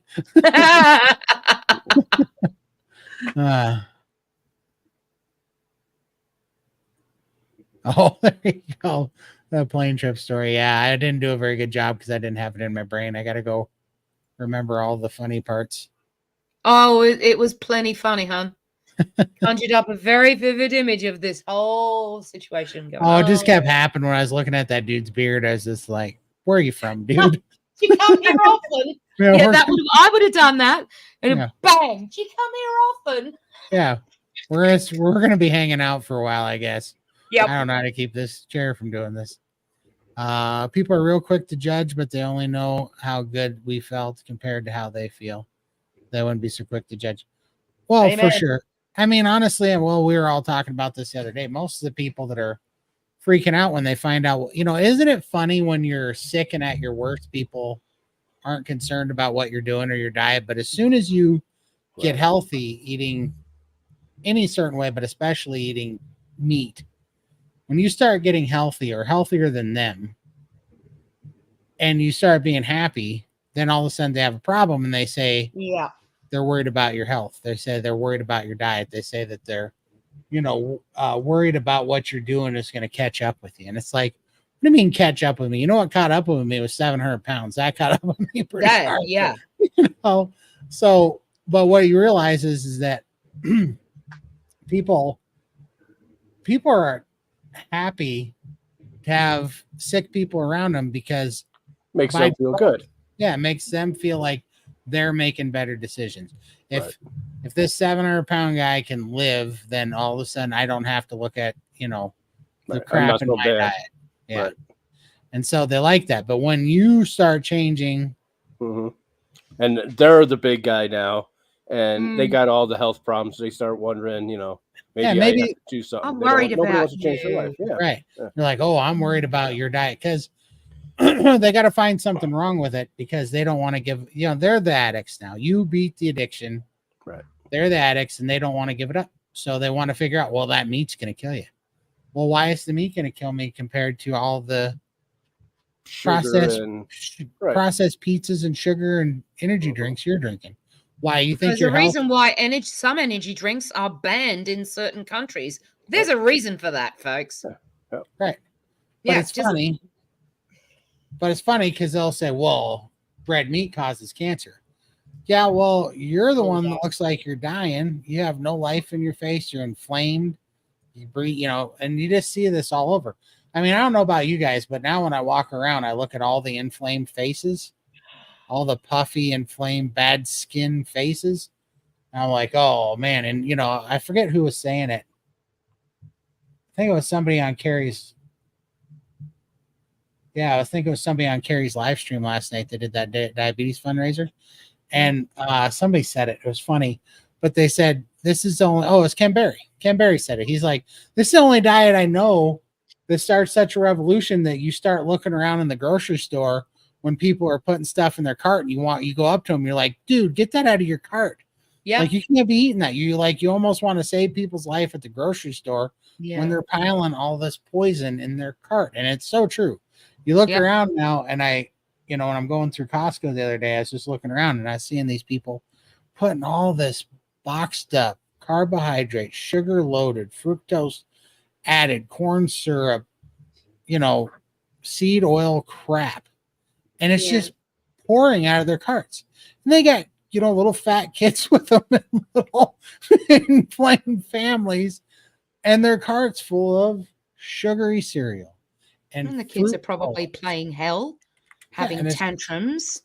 Because they're so high on they're the all sugar addicted anyway. to it, right? Yeah. And it's just, quite literally, like, somebody had to make a meme of that, of like a little strung out family on meth, like a little kids, mom and dad, all happy having meth for breakfast. Because that's what I see it as when because all it is a drug addiction of stuff that's killing them. It's gonna kill them. It just does it slower, but it's more addictive, but it just kills you over time. And it's just happening to everybody. I mean, we're at 74% of the Earth's population is metabolically sick, meaning dying, taking years off their life. And some, and it comes down hard when you get 40, 50, 62. And what's the word I'm looking for here? Is it indoctrination? That's a good one for sure. Indoctrination is a very good one. I mean, the propaganda is very thick. They've convinced people. I mean, look at how big food and big pharma has weaseled themselves into traditions even. I mean, sugar is tied in with Christmas and, Valentine's Day and, all the candy they sell. All the holidays have candy. Special candy. It's only for a limited time. You get that limited time in your head, and I got to have it. Otherwise, it's going to be another year until I get it again. Yeah. Right. I mean, literally, when you think of all these holidays, they have a flavor and a smell to them. You can think about what pumpkin spice smells like. You think about what Christmas smells like. You can think about all these things, and they have a flavor. I mean, isn't it crazy that our holidays have flavors and smells associated with them? Because they trigger you. Because they did it on purpose. As these holidays are literally just built to push all this crap down our throats, and they've tied it in, and it's all making memories. They tied the drugs in with memories and special occasions and they're getting away with it. Yeah, they're getting away with it until they've got a team of lawyers to help them get away with it. Food is tied to all the holidays. How can you have a holiday without food somehow tied to it? Right. Yeah, it's pretty sick. It's pretty sick. And it just makes you mad. My sister sent me pictures of my dad before he passed away because we're working on this. My dad was stationed at Camp Lejeune, and there's a class action lawsuit going on because Camp Lejeune poisoned the water with rocket fuel, and my dad, mom got poisoned because they're staying in the base housing back then. But anyhow, there's very big class action lawsuit going on, so you got to send him pictures. And so my sister pulled up and remembered when my dad was covered from head to toe, every square inch had an open sore on my dad, every square inch of his body from head to toe, both sides. And it was from chemo, from the leukemia. But when I saw that, what it was really from was my dad was a diabetic for forever. And it was from the sugar. And you see that, and he was wasting away, just a skeleton. I had to look at these pictures, and I was just so pissed. I was so pissed off when I was looking at those, seeing them now. And I was just sitting here, ruined my whole week looking at them. I know how you feel. And I was just like, these bastards are getting away with doing this to everybody.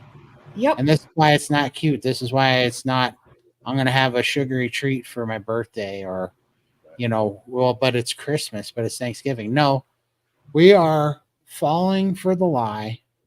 We are literally being complacent in our own destruction.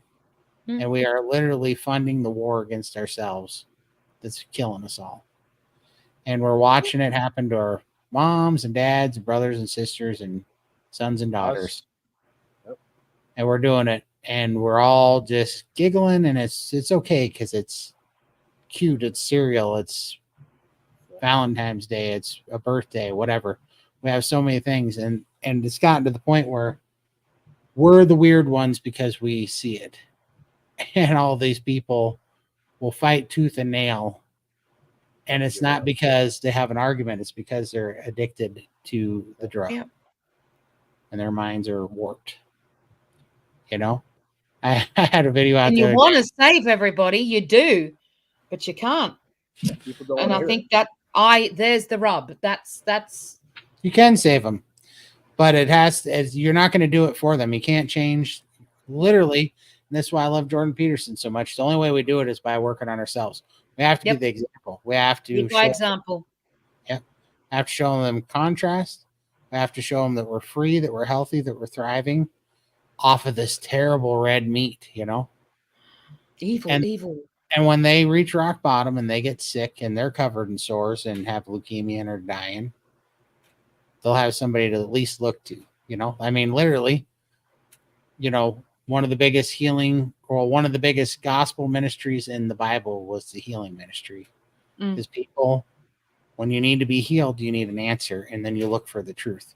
When you don't need to be healed yet, you don't look for an answer. So you don't look outside the propaganda until you're desperate. And so that's kind of the way I look at this anymore, is that we have to be the example of hope for people when they reach their knees. You know, that's the way we're going to change them.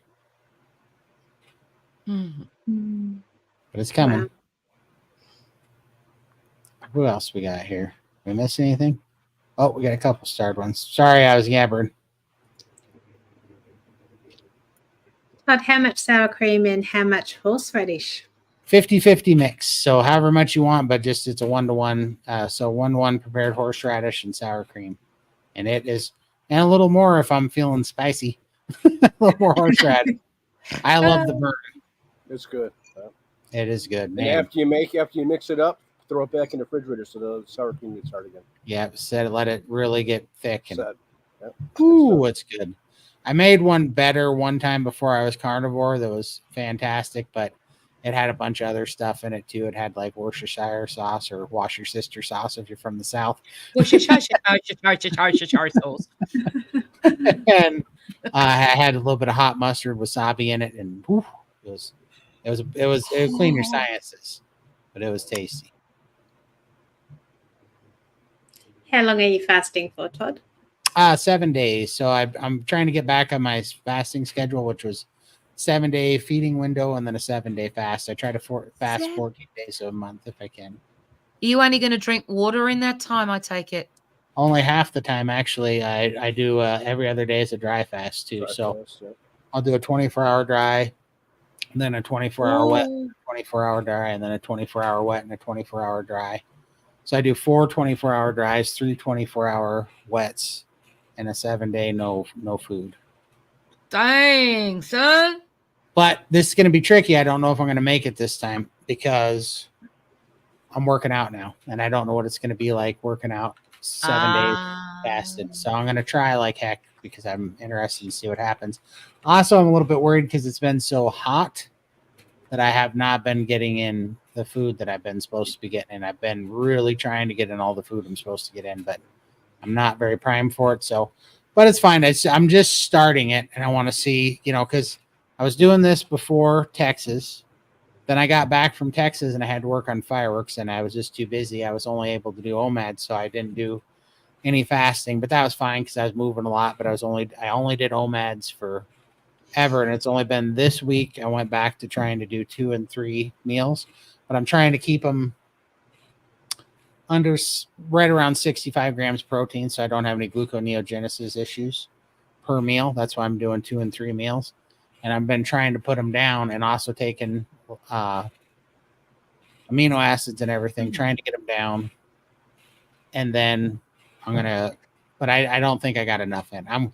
We'll see. It might still work. I got to really pay attention to brain fog and my energy, because I don't think it's going to be hard not to eat because it's been so hot. I haven't felt like eating at all, so I think that'll be easy. It's whether or not my metabolism's going to pay the price of it that I'm going to have to really pay attention to this time and see how my energy is when I'm working out. So I don't know. This is kind of a test, but I'm going for it. But if I have to pull the plug after 3 days, then whatever, and refeed, I don't care. I'm playing it by ear, but the goal is 7 days again. So I'd really like to get back to that. I really like that schedule. So let's see, what do we got? Todd, and where is your prime rib recipe? Oh, I mean, there is no real recipe. It's just I don't even put salt or anything on it. I just get a Costco prime rib roast. It's between 16 and 20 pounds every time I get it. And then I cut it in half so that it's basically a 4-bone roast on each side, but they don't have the bones in them, but the equivalent of 2 4-bone prime ribs. And then I set the Traeger to 225, and I put the probes in it, and we're looking for an internal temperature of 123 degrees. And I use the Gourmet Blend Traeger pellets, and I just smoke it till it gets to an internal temperature of 123 degrees. Then I pull them out, and I let them rest for about a half an hour well covered, and then slice thick and put on horseradish sour cream, and it is fantastic. Lindy's had some. Mm, Nom, it nom, is nom. very good. I've actually got one in the fridge, which I'll probably do after this live stream. Right. Yeah. Oh, nom, nom, nom, nom, nom. All right, where are we at here? Here we go. I'm going to Northern WI to say goodbye. Wisconsin. Oh, okay. To say goodbye to my terminally ill brother who won't even try anything but fruit juices and protein drinks because of glioblastomas. Glioblastomas, what my father had. I'm sorry. Yeah. So sorry, John. I'm so sorry you're going through that. I remember. Oh, That's a rough one, man. that packed a punch, and that was a surprise. Yeah, I'm so sorry. That's a rough one. I believe that's exactly how I connected to this way of life: extreme desperation and prayer. Yeah. We all hit that desperate place. That's what gets us, and that's exactly how. I mean, seems to be the channels, so might as well use them. Yeah. You know, that's the way we can get people's attention for sure. Well, fasting, how do you do your iodine on dry days? You're not going to like the answer. I just got it. And it is strong and it burns. I just take it down. That's how I take mine. Wow. Yeah. It's not pretty. But I just do it. Try to hit the furthest part of the back of my throat and just swallow, and it is not good. Yikes. You get used to it though. It's not that bad. Well, she's talking about without water. No, it's yeah. Well, that's Yeah. how I take mine. I just put it in my mouth and from the eyedropper, and that's it. It burns a little though, doesn't it? Yeah. Yeah. Yours is a little stronger than mine. I did buy some 5% though. I should be here this week. I want to try it and see. Kind of torquey. Yeah, I want to see if I see an Well, increase with that. They do say beauty is pain, or health can be painful too. Right? And just looking at Todd's painful enough. Oh, You no, meant beautiful. Oh, he did. If he said painful, then he meant beautiful because it's the same. That's what he meant. I knew Todd got it. Yeah, you know what I meant. Yeah, I knew what you were saying. It Todd, wasn't a man. backhanded Look jab at how at much all. of an improvement. Look at Todd.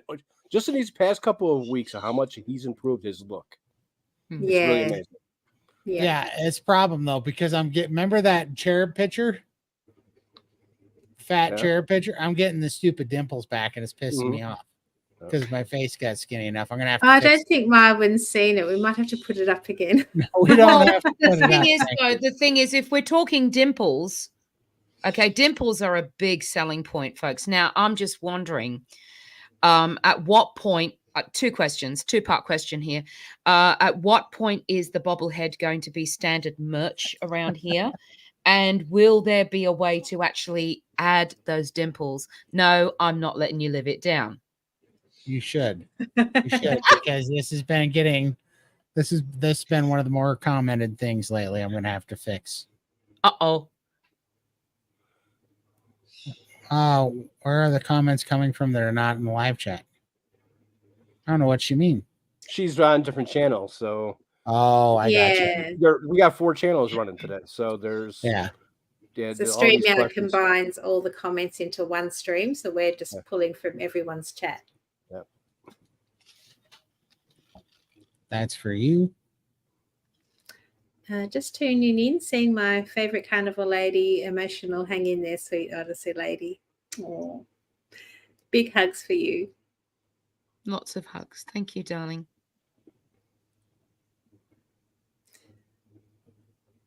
I'm glad it wasn't an iodine. That's a classic.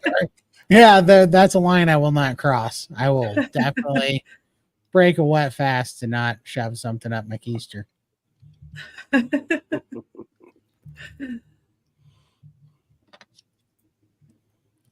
Oh, okay, so you're not seeing the rest of it. Yep.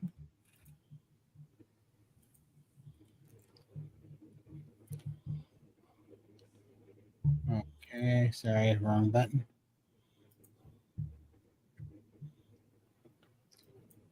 See the one where somebody added the blood on their Donald Trump bubblehead. Oh, Crazy. Sounds like a bobblehead. yeah, it's a bit low. All right. I think we caught up. And we're at 3 hours and 3 minutes. We did it again. This is a good one. I enjoyed this. It's a lot of fun. Yeah, I think it was nice having a topic. So we'll try and do that for the upcoming weeks. Have a topic to talk about. No worries. Right on. Well, we were starting to do better on topics. It's just been so busy, but I did enjoy this, and we're gonna definitely keep trying to have it more topic based, so we're just not flapping in the breeze. But I did like this topic, and it was relevant to what we're doing right now. So quite enjoying it. But we appreciate you guys, and we are going to call it a night right now. But we will see you next Sunday. And we are going to start having some other stuff coming out. I've got some more videos that are going to be coming out here soon as well. And we're going to start doing some more interviews. And I know everybody's like, you've said that before, but we're serious. See this? This is my new video interview camera that you're looking at. That's why the camera looks different. Yeah, we're getting organized. We are getting organized. Won't be long. Take time. But appreciate y'all. Love you guys. We'll see you next time. See ya. Have a great week, guys. Bye-bye. Bye.